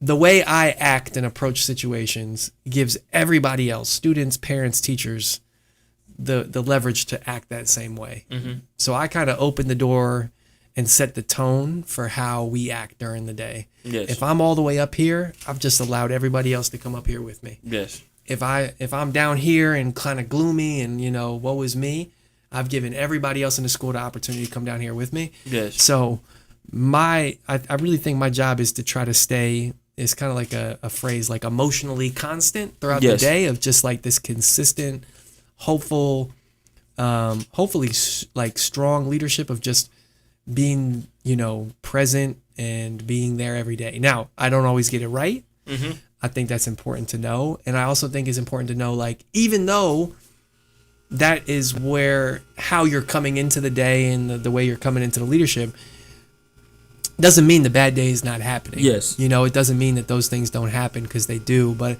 I think, you know, being keeping the faith of why you're doing the job you're doing, and never losing sight of the responsibility that the job brings. Yes. Because I think about it often, man. There's 100 people in the city right now or across the state that would do anything to be in the position and the seat I'm in right now. Yes. You know what I'm saying? Mm-hmm. I think the same thing for you. Yes. There's probably 100 people that would be just chomping at the bit to be in the seat that you're in. Yes. You know what I'm saying? And I never want to lose that, because the minute that you start thinking you're bigger than something that you are, is the minute you're going to lose, you know, who you are. Mm-hmm. You know what I'm saying? So that's why I'm kind of like I tell people all the time, man, Adam Sandler is my favorite actor. Yeah. I'm like literally like kind of like the Adam Sandler. Mm-hmm. Like I tell people, man, regardless of if I get riches or not, I'm not, I mean, yeah, you know, if you have $1 million, you're probably gonna Yeah. get you a nice little watch. But I really want to, like I told you, I really want to build a foundation and a legacy, man. Yeah. Coach Reed, man, may he rest in peace. Like something like that, man. Something that when I'm gone, that can continue to thrive and continue to do great things and continue to, man, you never know, man. The president might come out of from Coach Reed, or the president might come out of McLean and stuff like that, just because the impact that you had and the foundation that you put on McLean and the you know, the legacy that you're leaving behind. It's just literally those are the things I think about. I think about what can I do to help the community, man. Not only because, oh man, you're just doing it for money, and it's like, no, I mean, I do want generational wealth, you know. That's just, you know, as a man, I want generational wealth for my kids. Kids can be well, but I really want to be able to give kids an opportunity, because, like I tell people all the time, man, I've been traveling since I was a baby. And my mom's been a bus driver for 20 years now, and taking kids, you know, on bus trips, man. Kids go across the Arkansas River and be like, because they never even been that far out. And it's like, it's crazy, and I want to be able to give that opportunity to kids to maybe I take kids to, maybe my foundation is able to take, you know, kids to the Oklahoma City Zoo, because some kids never been to Oklahoma City Zoo or to Frontier City. I haven't been to the Oklahoma City so Zoo like at all. things like that, I want to be able to I want to be able to be in a position where I'm able to do that, even with sponsorships or with outside of even Unedited podcast. You know, I want to be able to build a legacy and a foundation where people can send their kids, you know, and the way people talk about like Coach Reed and Mr. Larry, like I want to be able to have that. And it's like I said, it's not even about, you know, the clout thing or the money thing, man. I really just want to be that person. People like, he's a fun person to be around, man. He's real, man. And stuff like that. Just the simple thing with like Josh Jacobs coming back and you know, being there with the kids playing basketball in the training room and stuff like that. Like I see the things that, you know, some people don't see or really don't even care to see, and I want to be able to say, man, I know I did my thing. Like I said, I love Tulsa. I might give me a house built somewhere off. I ain't gonna say where, but like I love Tulsa and I love Oklahoma as a whole. But like, to be able to, I want to be I want to be in that position to be able to bring more people into Oklahoma and for more people to get out of Oklahoma. Because like I was telling him on another podcast, I feel like some people think North Tulsa is like a cage and you just can't get out of it. And I'm like, no, that's not true. Like literally, we have people that undid it, man. So that's what I'm saying. Getting Josh Jacobs on here is one of the things, because that's someone that came from McLean. Like people who do get it and people who don't get it, like, man, you gotta understand, man, like that's, I was gonna cuss. I ain't gonna do it. But that is bad. Hey, it is, like, absolutely, it really is, man. And I want to be able to be in a position to say, man, I know I came from here. Like I said to people, I actually got a text, like people like, I thought they didn't see the link, but they're asking where am I at, because they're not familiar with this location. Just know we're in the heart of Black Wall Street. I'm not gonna let you. I told him I'm not gonna know. I don't want to tell people because I might have somebody big on here, and I do not. You know how they got when Adrian Ross and them came. I don't want someone to. I don't want me to have somebody come. At first I was like, all right, that'd be a good thing for people to know. Then he said that, and I was like, nah, but we might have somebody big on here. And next thing you know, people come like, oh, we get rock stars, like, so things like that, man. I definitely want to be able to. That's great. Have a big impact on, you know, the community and stuff like that. And like I said, man, I'm 22, finna be 23, man. And like I tell people now, this is my MJ year. So I really want to be like I want to say like a, what is it, like a figure or anything like that, man. I really just want people to know, man, I know he's trying. Absolutely. Like I just want people to see that I'm trying, and I'm not doing it for the like I said, the clicks or the following or the verified badge or anything like that. Like I really want people to know outside of that, even if, like I told you, even if it's no social media, man, I want people to know that I'm doing it. I can go to McLean without a camera, you know? Absolutely. And you know, they went just to show people the media and stuff like that. Like, well, I'm gonna tell you, I love what you guys are doing, because I think it's important to have a place where, because I saw some of the earlier stuff, like high school kids, athletes, like to have a chance to share their stories, because kids got a lot of kids in high school, a lot of kids in college, like people got a lot to share. Yes. And you're really creating a platform for them to share it in a way that I think will really change some people.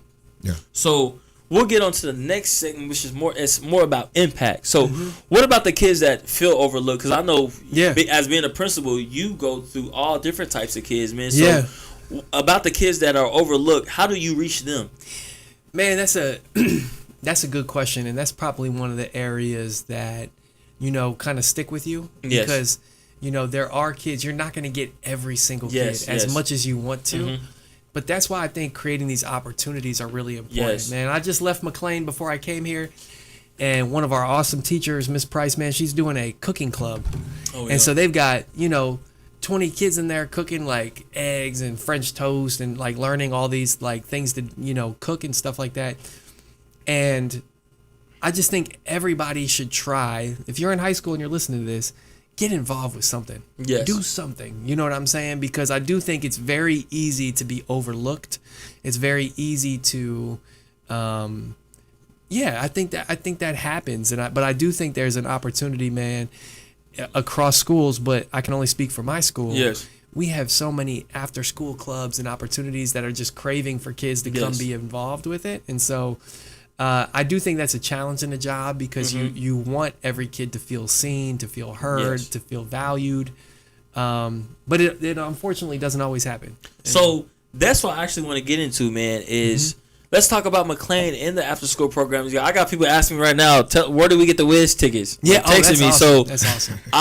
Let's talk about the things that are coming up at McLean, the things that are going on at McLean that people would not know about and stuff like that, because school is finna end.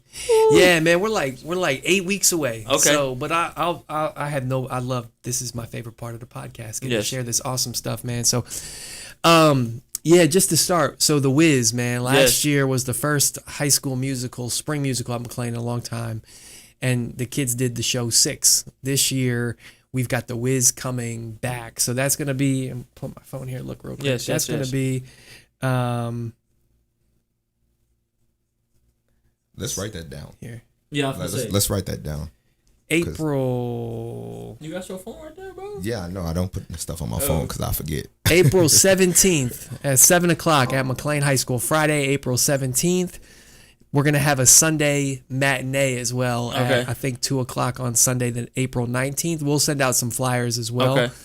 April 18th is prom, so we didn't do a show on the 18th. But, man, the kids have been working so hard. We're super excited. I'm there in the building, McLean. I'm there Make too. sure I get some. Is it possible that we can bring a camera? Because, again, I highlight pretty much everything. Yeah. And so one thing that me and him actually is working on is film. So we do all types of films. Yeah, I want to be an actor. That's my end goal, man. That's so great. Like I said, so doing this, man, I'm still trying to boggle being an actor, man. I want to get into stocks and real estate and a lot of things, man. But like you said, man, I got my feet here, so this is why I'm watching the door. Got to open up the doors. Absolutely. Boom. So we actually got a film coming up, and I actually want to get into like musical. I can sing a little bit. I ain't gonna do nothing on here, but like.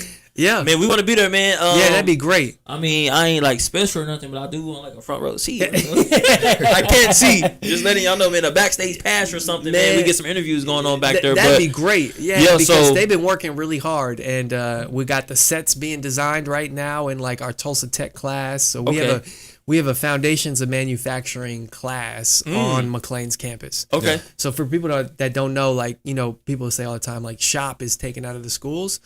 Well, we got it added back in, so you can do that big shoe too. Yeah. Oh yeah. We got the big shoe outside the gym. Yeah. But you can do all that. So the Wiz is definitely the Wiz April 17th, 7 p.m. I also want to shout out somebody, man, who's done a lot of work at McLean and Monroe over the past since I've 8 years. Adrian Frank, man, our band director. We had over 100 kids come out and be a part of TMC Soul Day, which is like all the kids at Monroe came to McLean that are in the band. They practice together, they perform together. So like fine arts is coming. Our enrollment is up for next year. We've got kids going to Tulsa Tech, Tulsa Community College. So we have a lot of kids, and people don't realize this. You can do half your day at McLean, and then the other half at Tulsa Community College, or the other half at Tulsa Tech. So we've got all those opportunities, man. We've got Coach Pitts, who's our girls basketball coach, Coach Ebby, who's doing boys basketball. Coach Pitts, I'm gonna get with you. Videography, man. We need to make that happen. Yes. We need to make that happen.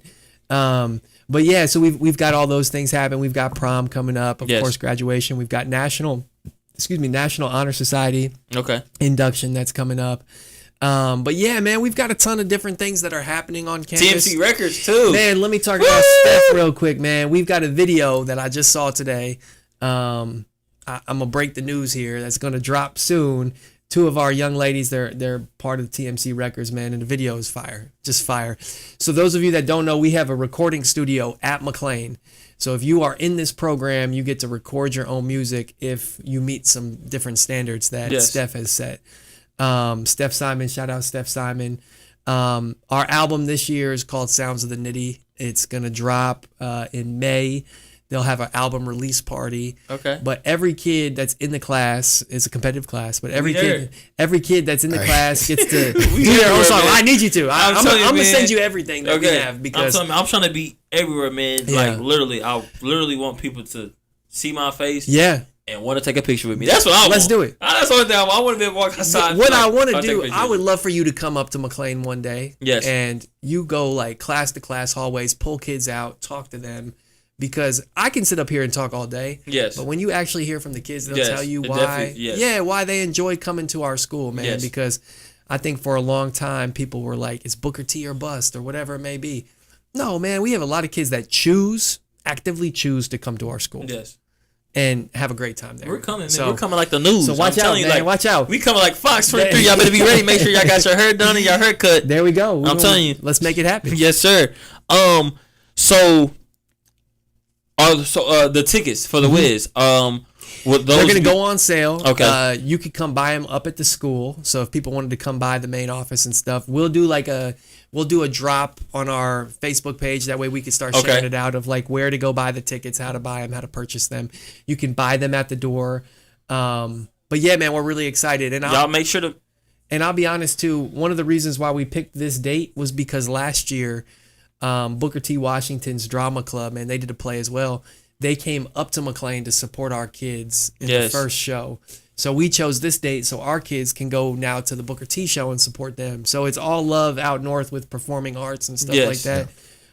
But we would love for people to come out and cheer our kids on, man, because it's going to be a great show. Man, there's an intermission. It's about 2 hours. Like, it is the real deal. This is not like some kids got together and did a TikTok dance. Like, this is a real Hamilton type of Like this is a real deal, like performance, lights, sets, costumes, the whole nine. Another thing we're really excited about, we're kind of putting the finishing touches on it, is we're going to invite, or we've already invited, but we're just trying to get the dates together and stuff, all the 5th graders in the feeder pattern. So we got 7 elementary schools that feed into McLean. Okay. All the 5th graders to come up to McLean to watch the show. Okay. Which will be really cool for them to be on campus and to see the show. But it's a really special time. We're excited. Yeah, man. Y'all make sure y'all get y'all tickets, because I got mine. You feel me? I'm locked and loaded from the big man himself, you know. So that's good on McLean, man. Let's go to the bigger picture, man. Yeah. And if there's one thing that you can change about the education system, what would it be? Because then people look at Oklahoma, what would it be, 51, 52? Yeah, man. Like, oh my God. If I could snap my fingers and change one thing. Yes, like Thanos. Like, boom, I would pay teachers more money. Point blank, period.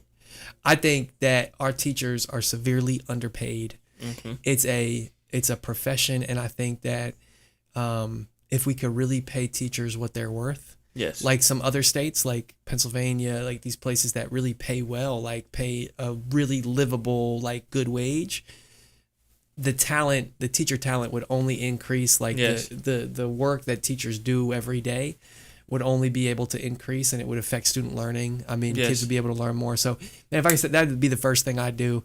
I think from a kid, like a student perspective, if I could snap my fingers, man, I think a lot of it is just that opportunity piece. Yes. Is just, we're excited, man, about like trying to create some career pathways at McLean moving forward, where kids can come to school and actually get like on the site, like an actual certificate when they leave to be able to go do something. Yes. And so we're really excited about that. That's upcoming. But yeah, man, I think snap my fingers. That's the first thing I would do is try to get our teachers a raise because they really, really deserve it. Hey, man. Maybe if I get enough pull on here, man, I can just Hey, there we go. make a phone call and There be we like, go. hey, man, pay our teachers, man. They need money. But on a serious note, though, that's the same. I kind of agree with that. Yeah. Not even kind of agree. I agree with that 100% because literally, man, when we have like the walkout thing and a lot of things are, man, when I was in school, and like it was always subs. Yeah. Because it was just like, man.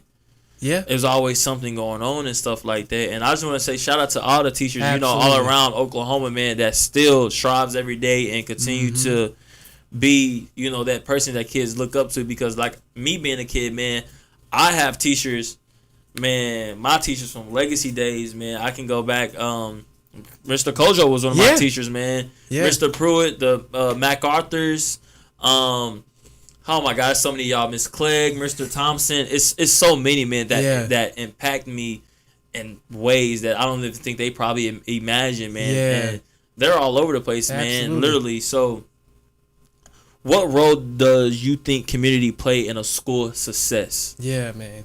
I think I would put up McLean's community versus any community in the city, man, and across the state, really. I think it really does take a village to raise a child. Yes. And you've mentioned a few names earlier, Mr. Larry. You know what I'm Yes. saying? Every Tuesday coming in with 100 Black Men of Tulsa, like Yes. girl power. You name it. Like there's people that continuously show up. Mr. Bright, Mr. Candler. These guys are welcoming kids every morning to our school and things like that. So, man, I think community plays such a big role.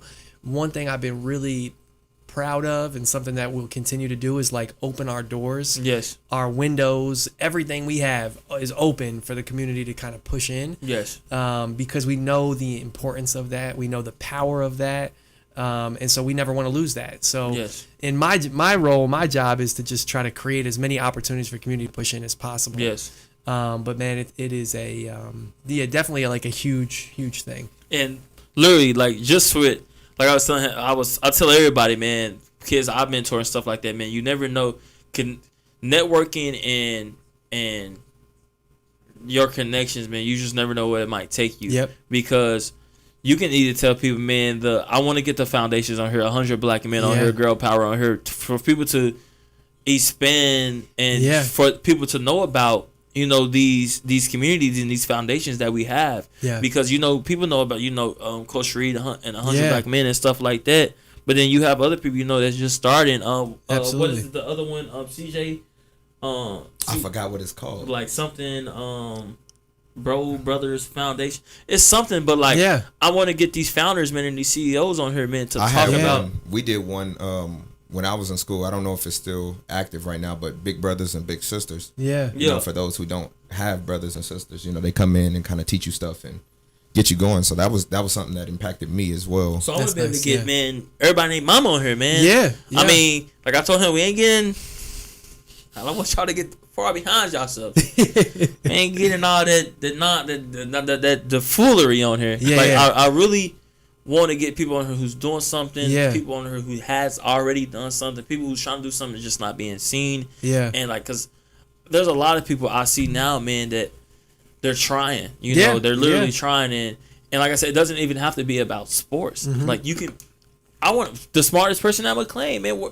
Academically wise, or you want to be a lawyer, man, let's get on here and talk about, stuff like that, because like you said, you don't really, like with me, like I told him, people that I did have a podcast with myself, because people, dude, I go through a ton of stuff, but like you said, man, getting up every day and having that, I got that get up about myself, man. I just literally, I'm a grind until I can't grind no more. That's right. And I'm a work until I can't work no more, That's right, yeah. And to be able to have those opportunities, like you said, create opportunities, man. And I want an opportunity with anybody, man. Anybody that give me an opportunity, like I said, even though we're just now starting, man, we're not the biggest, and stuff like that. Yeah, I want this to be.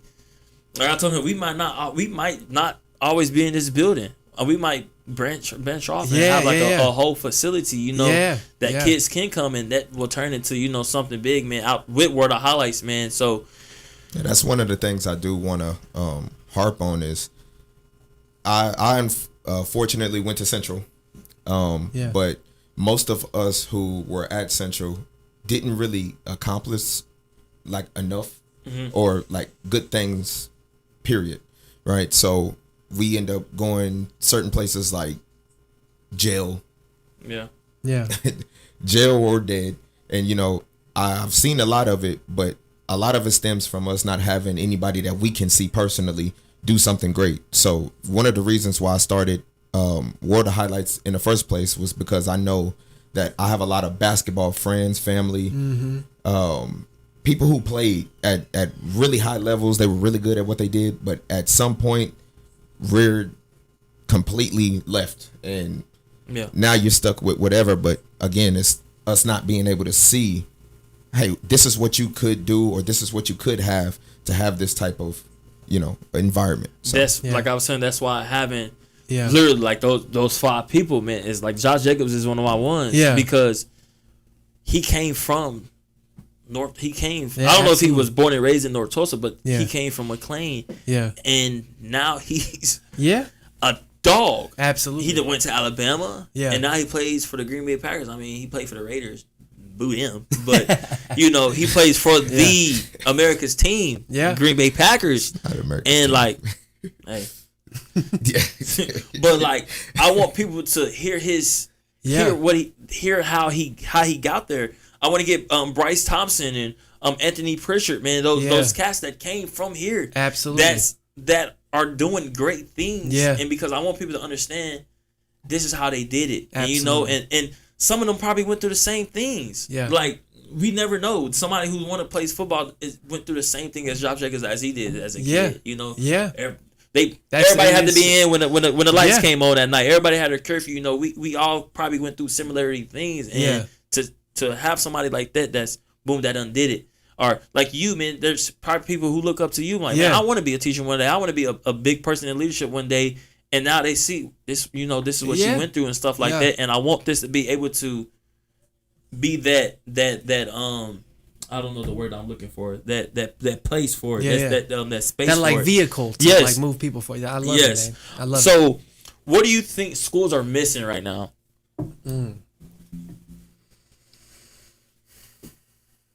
Man, what are schools missing? Better lunch. No, I don't know. I don't know what lunch. The kids would probably say that. I don't know what lunch look like. Mr. They want let me DoorDash. They want Chick-fil-A, Billy Sims, and everything. Our lunch was fire back then. Yeah, I was say our lunch was.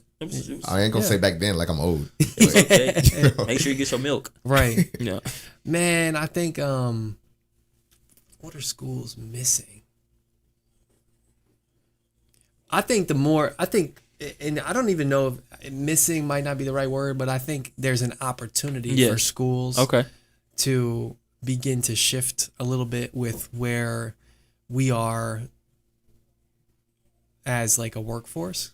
You know what I'm saying? Like right now, like you said, like when you left Central, like I think we want kids when they leave McLean to have something that can take them to a high paying job or a high paying opportunity. You know what I'm saying? Yes. And I think there's a great opportunity right now to build some of that stuff within the school.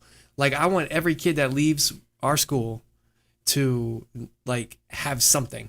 I've told our seniors this. Like it drives me crazy. Like when I see kids out like 3 years later and they're like, man, I think I'll ask them like, what are you doing? And they're like, well, I think I'm going to do this. And I tell our seniors like, I don't want to hear I think. I want to hear this is what I'm doing. You know what I'm saying? Yes. And so that's been a big push for us. We have a hashtag like every year at schools. We have a hashtag, and like this year is like our hashtag, and kind of like our culture is defined by like everything counts. That's what we call it. Everything counts. Like who you are some of the time is what you are all of the time. You know what I'm saying? And so we really want kids to have something. Yes. Everything counts. Every opportunity, every scholarship, everything you apply for counts. So I just want us to push past the I think to the I'm doing. Yes. You know what I'm saying? So I think in schools right now, there's a great opportunity for that. I'm excited because at McLean and Tulsa Public Schools, we've got some things coming down that I think are going to be really great, that are going to really help kids, you know, really get into some pathways that can set them up for like immediate success when they walk across the stage. So that's important to me.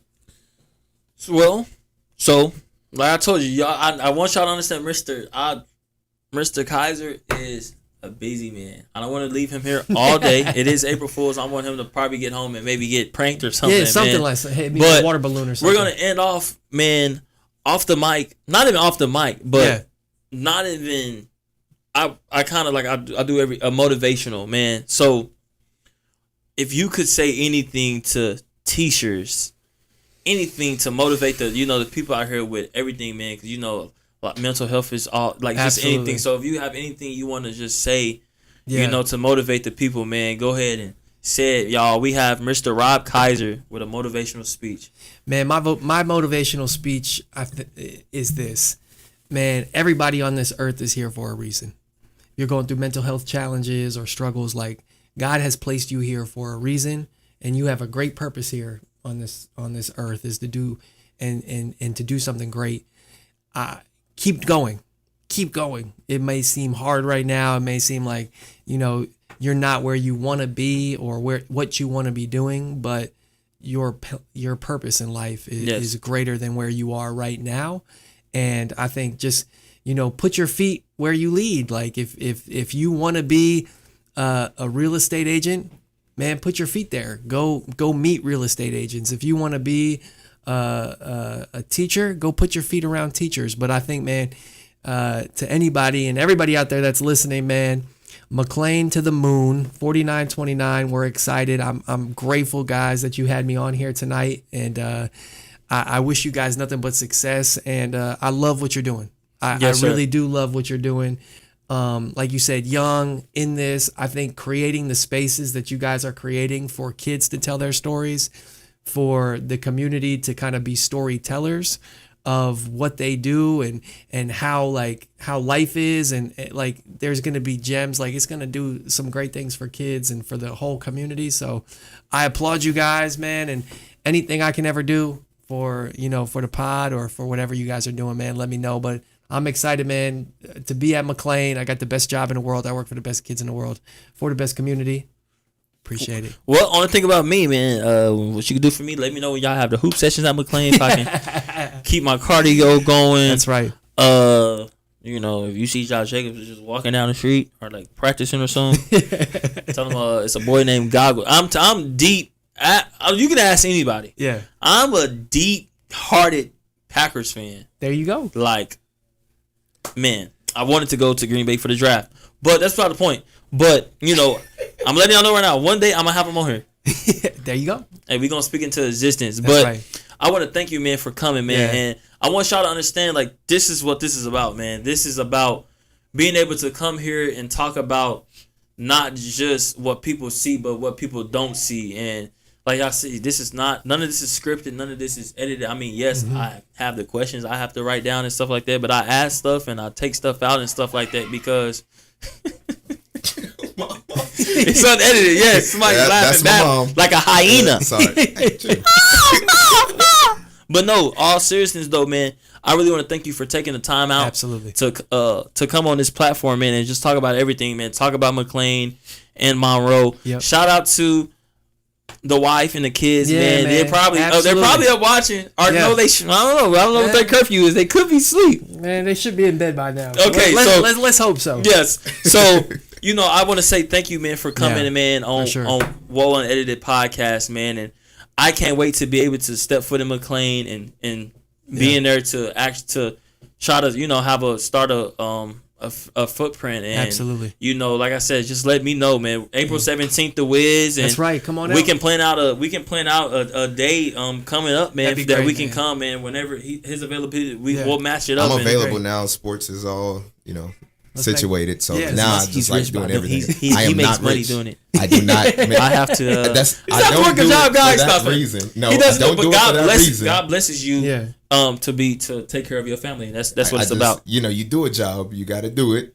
That's right. I'm gonna take whatever job I can get, but I'm gonna still highlight everything. And if money comes with it, it comes with it. Hey, cousin, hey. That's what I told him. I said, hey, I tell people all the time. I said, if $1 million comes with this, I'm not gonna turn it down, man. No.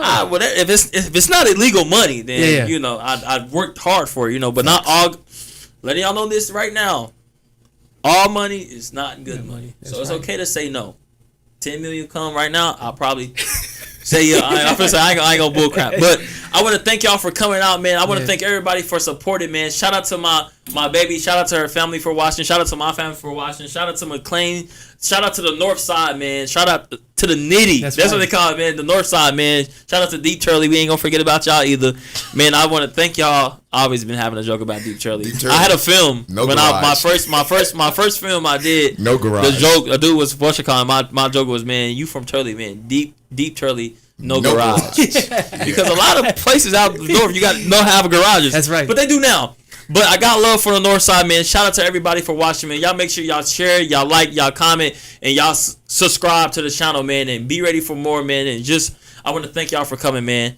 Your boy Goggles, Jermaine Thompson is out.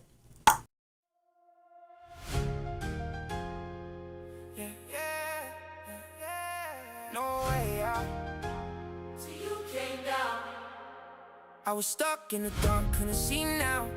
Running from my past, it would chase me down. Heart full of pain, had me way down. Jesus, you the way out.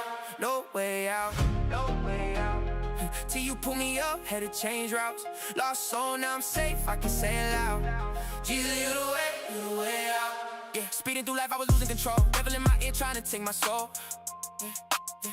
I was chasing the highs, I was dodging the lows, but it caught it fast, now I'm paying the toll. Heart so cold, I was numb inside. Truth right there, but I chose my pride. Running from God, I was trying to hide, but you stay right there, never left my side. No, never left my side. Yeah. Now I'm back on track, I'm aligned now. Every chain that I had, it declined now. Grace hit deep, yeah, it shine now. I was blind, but I finally see signs now. Falling, calling, I was all in. Darkness had me locked in. Right when I hit rock bottom, you reached in and you got me. I was stuck in the dark, couldn't see now. Running from my past, it would chase me down. Heart full of pain, had me way down. Jesus, you the way out. No way out, no way out. Till you pull me up, had to change routes. Lost soul, now I'm safe, I can say it loud. Jesus, you the way out. Remember nights I was stressing bad, looking for peace that I never had. Tried everything just to fill the void, left me empty, I was feeling sad. Yeah. Now I'm moving different, got a new pace. Yeah, light hit my life, now I'm changed. I was stuck in sin, I was too deep. Now I walk by faith, now what I see. Yeah. Came from the pit, now I'm rising up. Was down real bad, but you lifted us. All of my scars you been healing them, all of my fear you been killing them. Now I got a reason I can breathe again. You get life, yeah, you free.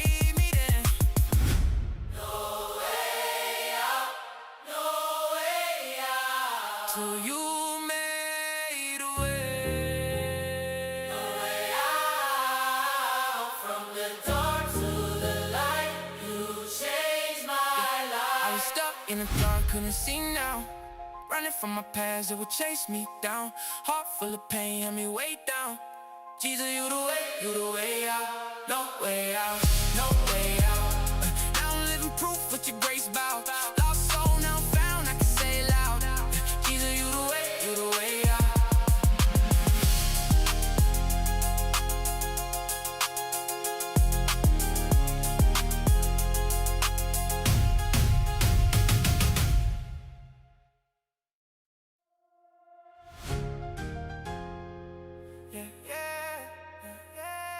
No way out. Till you came down. I was stuck in the dark, couldn't see now. Running from my past, it would chase me down. Heart full of pain, had me way down. Jesus, you the way out. No way out, no way out. Till you pull me up, had to change routes. Lost soul, now I'm safe, I can say it loud. Jesus, you the way out. Yeah, speeding through life, I was losing control. Devil in my ear, trying to take my soul. Yeah. I was chasing the highs, I was dodging the lows, but it caught it fast, now I'm paying the toll. Heart so cold, I was numb inside. Truth right there, but I chose my pride. Running from God, I was trying to hide, but you stay right there, never left my side. No, never left my side. Yeah. Now I'm back on track, I'm aligned now. Every chain that I had, it decline now. Grace hit deep, yeah, it shine now. I was blind, but I finally see signs now. Falling, calling, I was all in. Darkness had me locked in. Right when I hit rock bottom, you reached in and you got me. I was stuck in the dark, couldn't see now. Running from my past, it would chase me down. Heart full of pain, had me way down. Jesus, you the way out. No way out, no way out. Till you pull me up, had to change routes. Lost soul, now I'm safe, I can say it loud. Jesus, you the way out. Yeah, I remember nights I was stressing bad, looking for peace that I never had. Tried everything just to fill the void, left me empty, I was feeling sad. Yeah. Now I'm moving different, got a new pace. Yeah, light in my life, now I'm changed. I was stuck in sin, I was too deep. Now I walk by faith, now what I see. Yeah. Came from the pit, now I'm rising up. Was down real bad, but you lifted us. All of my scars, you been healing them. All of my fear, you been killing them. Now I got a reason I can breathe again. You gave life, yeah, you freed me then. No way out, no way out. So you made a way. No way out. From the dark to the light, you changed my life. I was stuck in the dark, couldn't see now. Running from my past, it would chase me down. Heart full of pain, had me way down. Jesus, you the way out. No way out, no way out. Now I'm living proof with your grace bow. Lost soul, now I'm found, I can say it loud. Jesus, you the way out.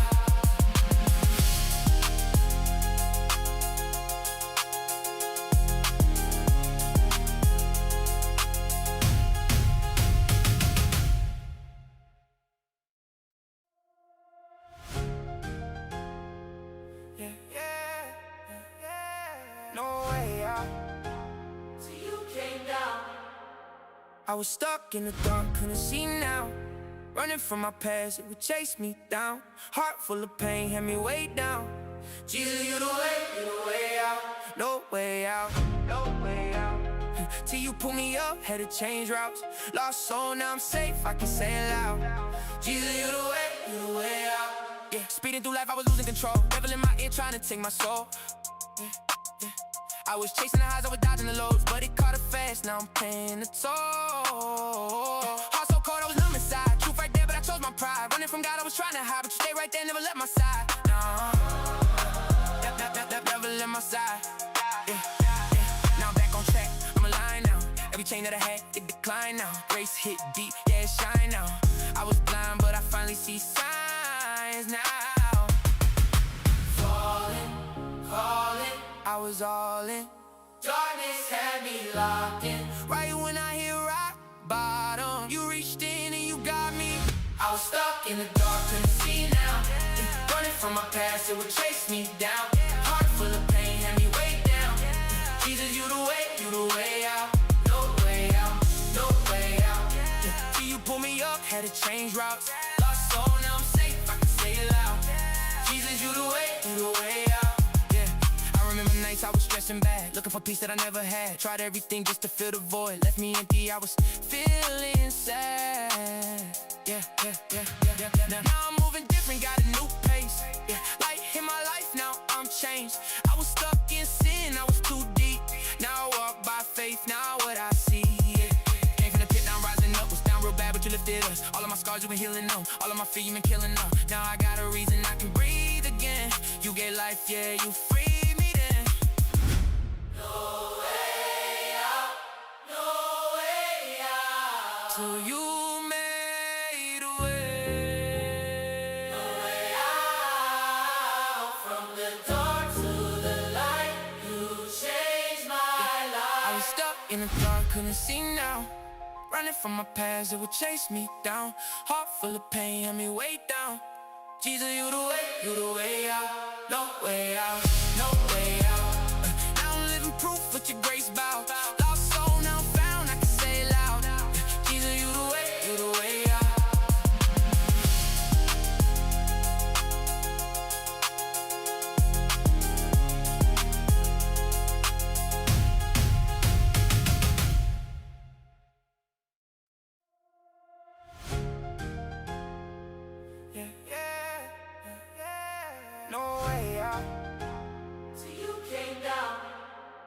I was stuck in the dark, couldn't see now. Running from my past, it would chase me down. Heart full of pain, had me way down. Jesus, you the way out. No way out, no way out. Till you pull me up, had to change routes. Lost soul, now I'm safe, I can say it loud. Jesus, you the way out. Yeah, speeding through life, I was losing control. Devil in my ear trying to take my soul. Yeah, yeah. I was chasing the highs, I was dodging the lows, but it caught it fast, now I'm paying the toll. Heart so cold, I was numb inside. Truth right there, but I chose my pride. Running from God, I was trying to hide, but you stay right there, never left my side. Nah, never left my side. Yeah, yeah. Now I'm back on track, I'm aligned now. Every chain that I had, it declined now. Grace hit deep, yeah, it shine now. I was blind, but I finally see signs now. Falling, calling, I was all in. Darkness had me locked in. Right when I hit rock bottom, you reached in and you got me. I was stuck in the dark, couldn't see now. Running from my past, it would chase me down. Heart full of pain, had me way down. Jesus, you the way out. No way out, no way out. Till you pull me up, had to change routes. Lost soul, now I'm safe, I can say it loud. Jesus, you the way out. I remember nights I was stressing bad, looking for peace that I never had. Tried everything just to fill the void, left me empty, I was feeling sad. Yeah. Now I'm moving different, got a new pace. Yeah, light in my life, now I'm changed. I was stuck in sin, I was too deep. Now I walk by faith, now what I see. Yeah. Came from the pit, now I'm rising up. Was down real bad, but you lifted us. All of my scars you been healing them. All of my fear you been killing them. Now I got a reason I can breathe again. You gave life, yeah, you free. No way out, no way out. So you made a way. No way out. From the dark to the light, you changed my life. I was stuck in the dark, couldn't see now. Running from my past, it would chase me down. Heart full of pain, had me way down. Jesus, you the way out. No way out, no way out. Proof with your grace bow. Lost soul now found, I can say it loud. Jesus, you the way out.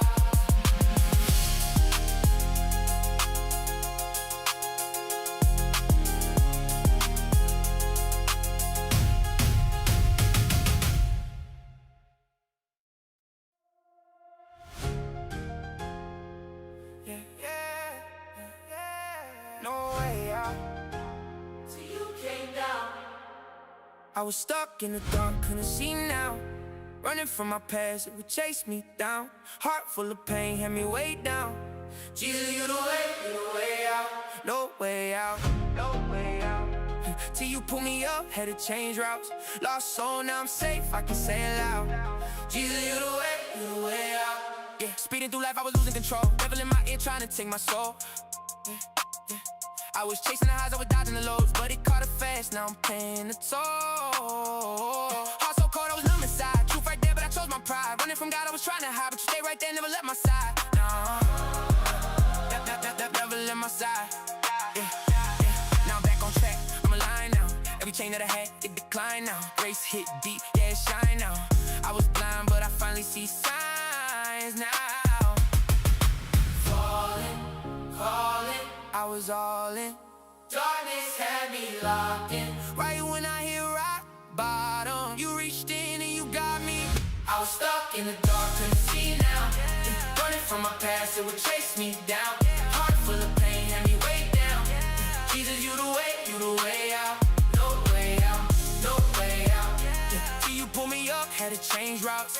Lost soul, now I'm safe, I can say it loud. Jesus, you the way out. Remember nights I was stressing bad, looking for peace that I never had. Tried everything just to fill the void, left me empty, I was feeling sad. Yeah. Now I'm moving different, got a new pace. Yeah, light in my life, now I'm changed.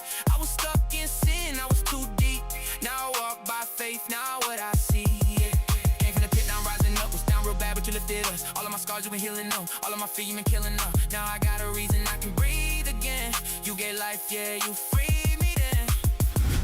No way out, no way out. So you made a way.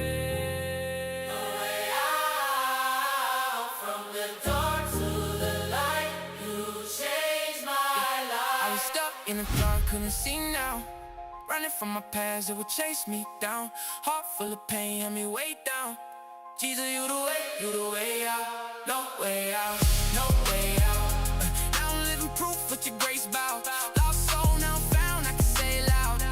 Jesus, you the way out.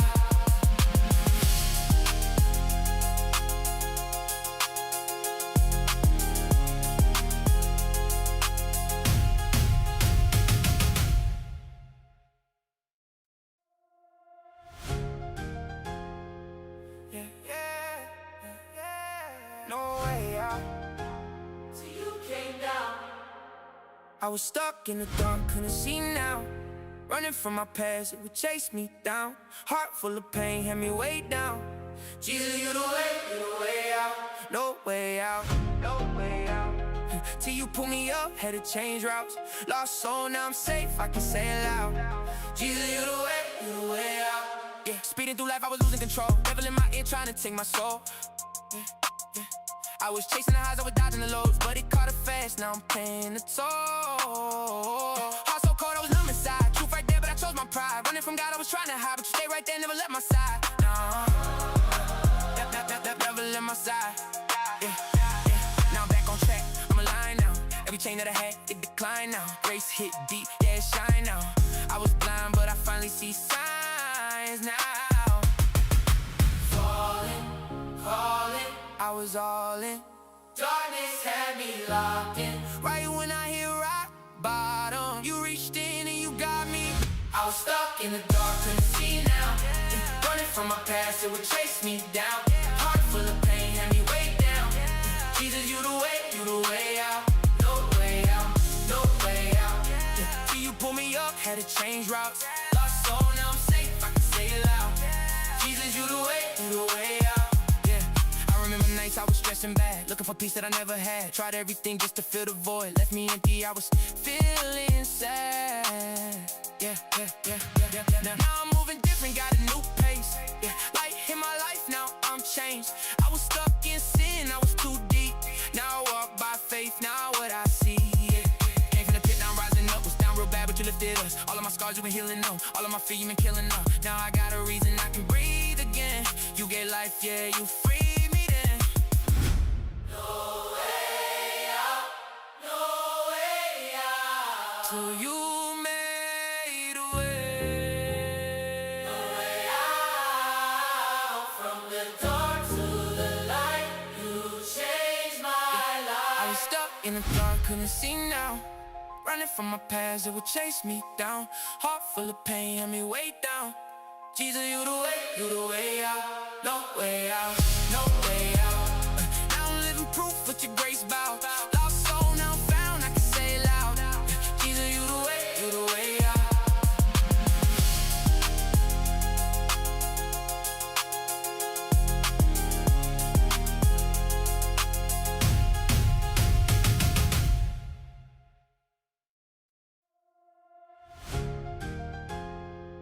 Yeah. No way out. Till you came down. I was stuck in the dark, couldn't see now. Running from my past, it would chase me down. Heart full of pain, had me way down. Jesus, you the way out. No way out, no way out. Till you pull me up, had to change routes. Lost soul, now I'm safe, I can say it loud. Jesus, you the way out. Yeah, speeding through life, I was losing control. Devil in my ear trying to take my soul. Yeah. I was chasing the highs, I was dodging the lows, but it caught it fast, now I'm paying the toll. Heart so cold, I was numb inside. Truth right there, but I chose my pride. Running from God, I was trying to hide, but you stay right there, never left my side. Nah, never left my side. Yeah. Now I'm back on track, I'm aligned now. Every chain that I had, it declined now. Grace hit deep, yeah, it shine now. I was blind, but I finally see signs now. Falling, calling, I was all in. Darkness had me locked in. Right when I hit rock bottom, you reached in and you got me. I was stuck in the dark, couldn't see now. Running from my past, it would chase me down. Heart full of pain, had me way down. Jesus, you the way out. No way out, no way out. Till you pull me up, had to change routes. Lost soul, now I'm you the way out. Yeah, I remember nights I was stressing bad, looking for peace that I never had. Tried everything just to fill the void, left me empty, I was feeling sad. Yeah. Now I'm moving different, got a new pace. Yeah, light in my life, now I'm changed. I was stuck in sin, I was too deep. Now I walk by faith, now what I see. Yeah. Came from the pit, now I'm rising up. Was down real bad, but you lifted us. All of my scars you been healing them. All of my fear you been killing them. Now I got a reason I can breathe again. You gave life, yeah, you freed me then. No way out, no way out. So you made a way. No way out. From the dark to the light, you changed my life. I was stuck in the dark, couldn't see now. Running from my past, it would chase me down. Heart full of pain, had me way down. Jesus, you the way out. No way out, no way out.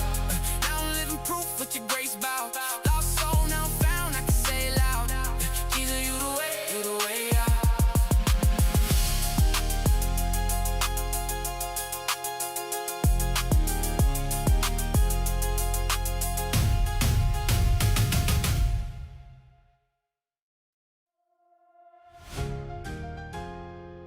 Yeah. No way out. Till you came down. I was stuck in the dark, couldn't see now.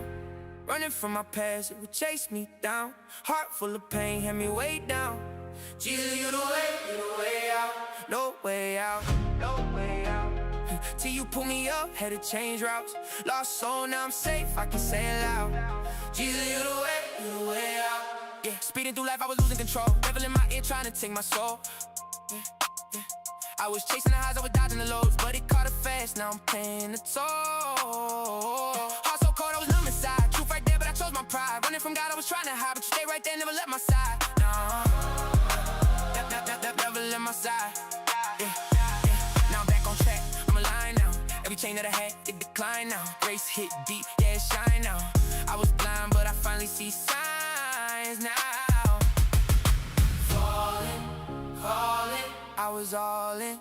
Darkness had me locked in. Right when I hit rock bottom, you reached in and you got me.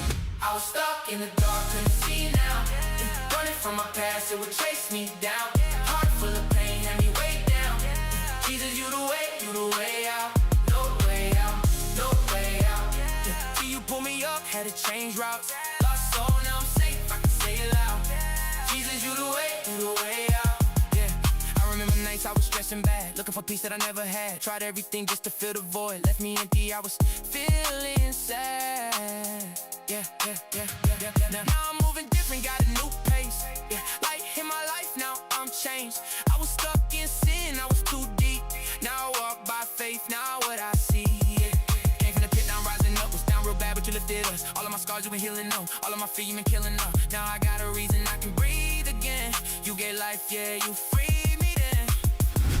No way out, no way out. So you made a way. No way out. From the dark to the light, you changed my life. I was stuck in the dark, couldn't see now. Running from my past, it would chase me down. Heart full of pain, had me way down. Jesus, you the way out. No way out, no way out. Proof with your grace bow. Lost soul, now found, I can say it loud. Jesus, you the way out.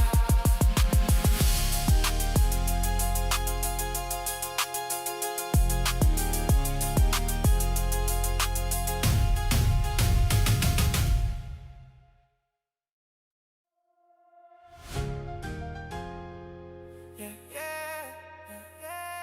No way out. Till you came down. I was stuck in the dark, couldn't see now. Running from my past, it would chase me down. Heart full of pain, had me way down. Jesus, you the way out. No way out, no way out. Till you pull me up, had to change routes. Lost soul, now I'm safe, I can say it loud. Jesus, you the way out. Yeah, speeding through life, I was losing control. Devil in my ear trying to take my soul. Yeah. I was chasing the highs, I was dodging the lows, but it caught it fast, now I'm paying the toll. Heart so cold, I was numb inside. Truth right there, but I chose my pride. Running from God, I was trying to hide, but you stay right there, never left my side. Nah, never left my side. Yeah. Now I'm back on track, I'm aligned now. Every chain that I had, it declined now. Grace hit deep, yeah, it shine now. I was blind, but I finally see signs now. Calling, I was all in. Darkness had me locked in. Right when I hit rock bottom, you reached in and you got me. I was stuck in the dark, couldn't see now. Running from my past, it would chase me down. Heart full of pain, had me way down. Jesus, you the way out. No way out, no way out. Till you pull me up, had to change routes. Lost soul, now I'm safe, I can say it loud. Jesus, you the way out. Remember nights I was stressing bad, looking for peace that I never had. Tried everything just to fill the void, left me empty, I was feeling sad. Yeah. Now I'm moving different, got a new pace. Yeah, light in my life, now I'm changed. I was stuck in sin, I was too deep. Now I walk by faith, now what I see. Yeah.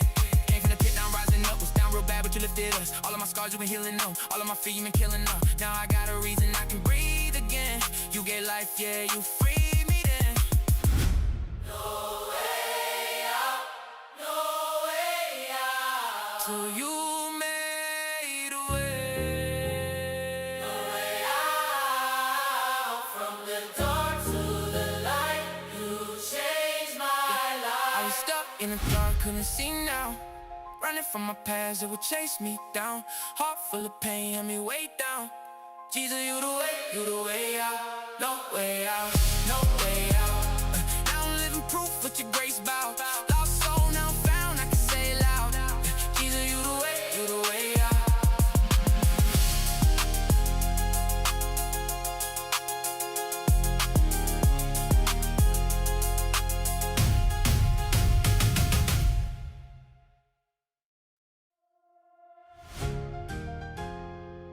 Yeah.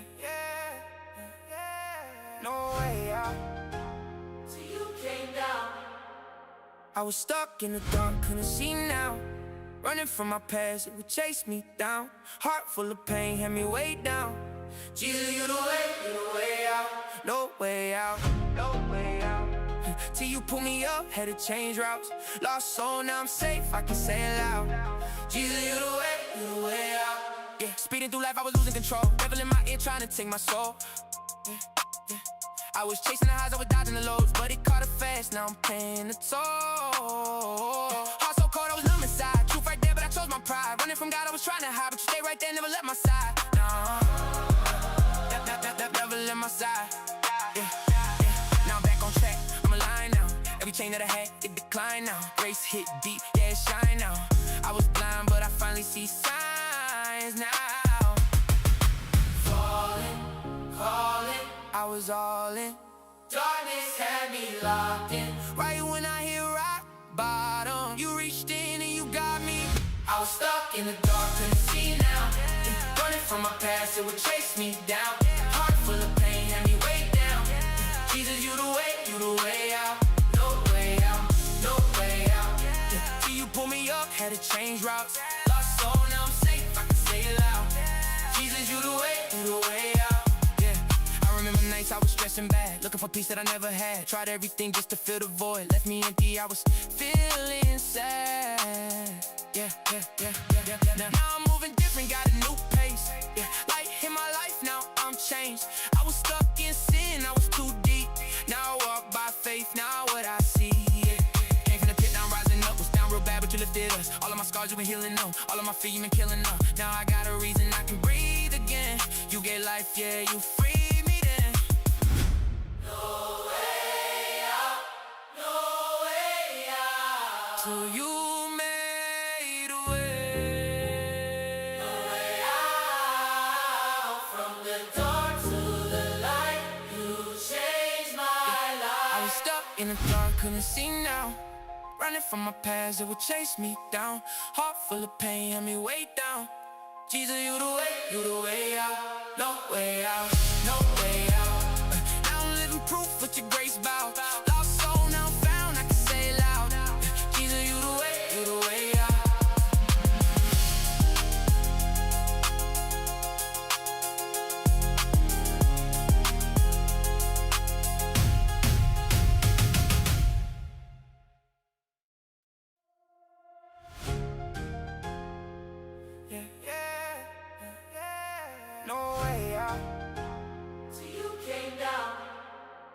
I was stuck in the dark, couldn't see now.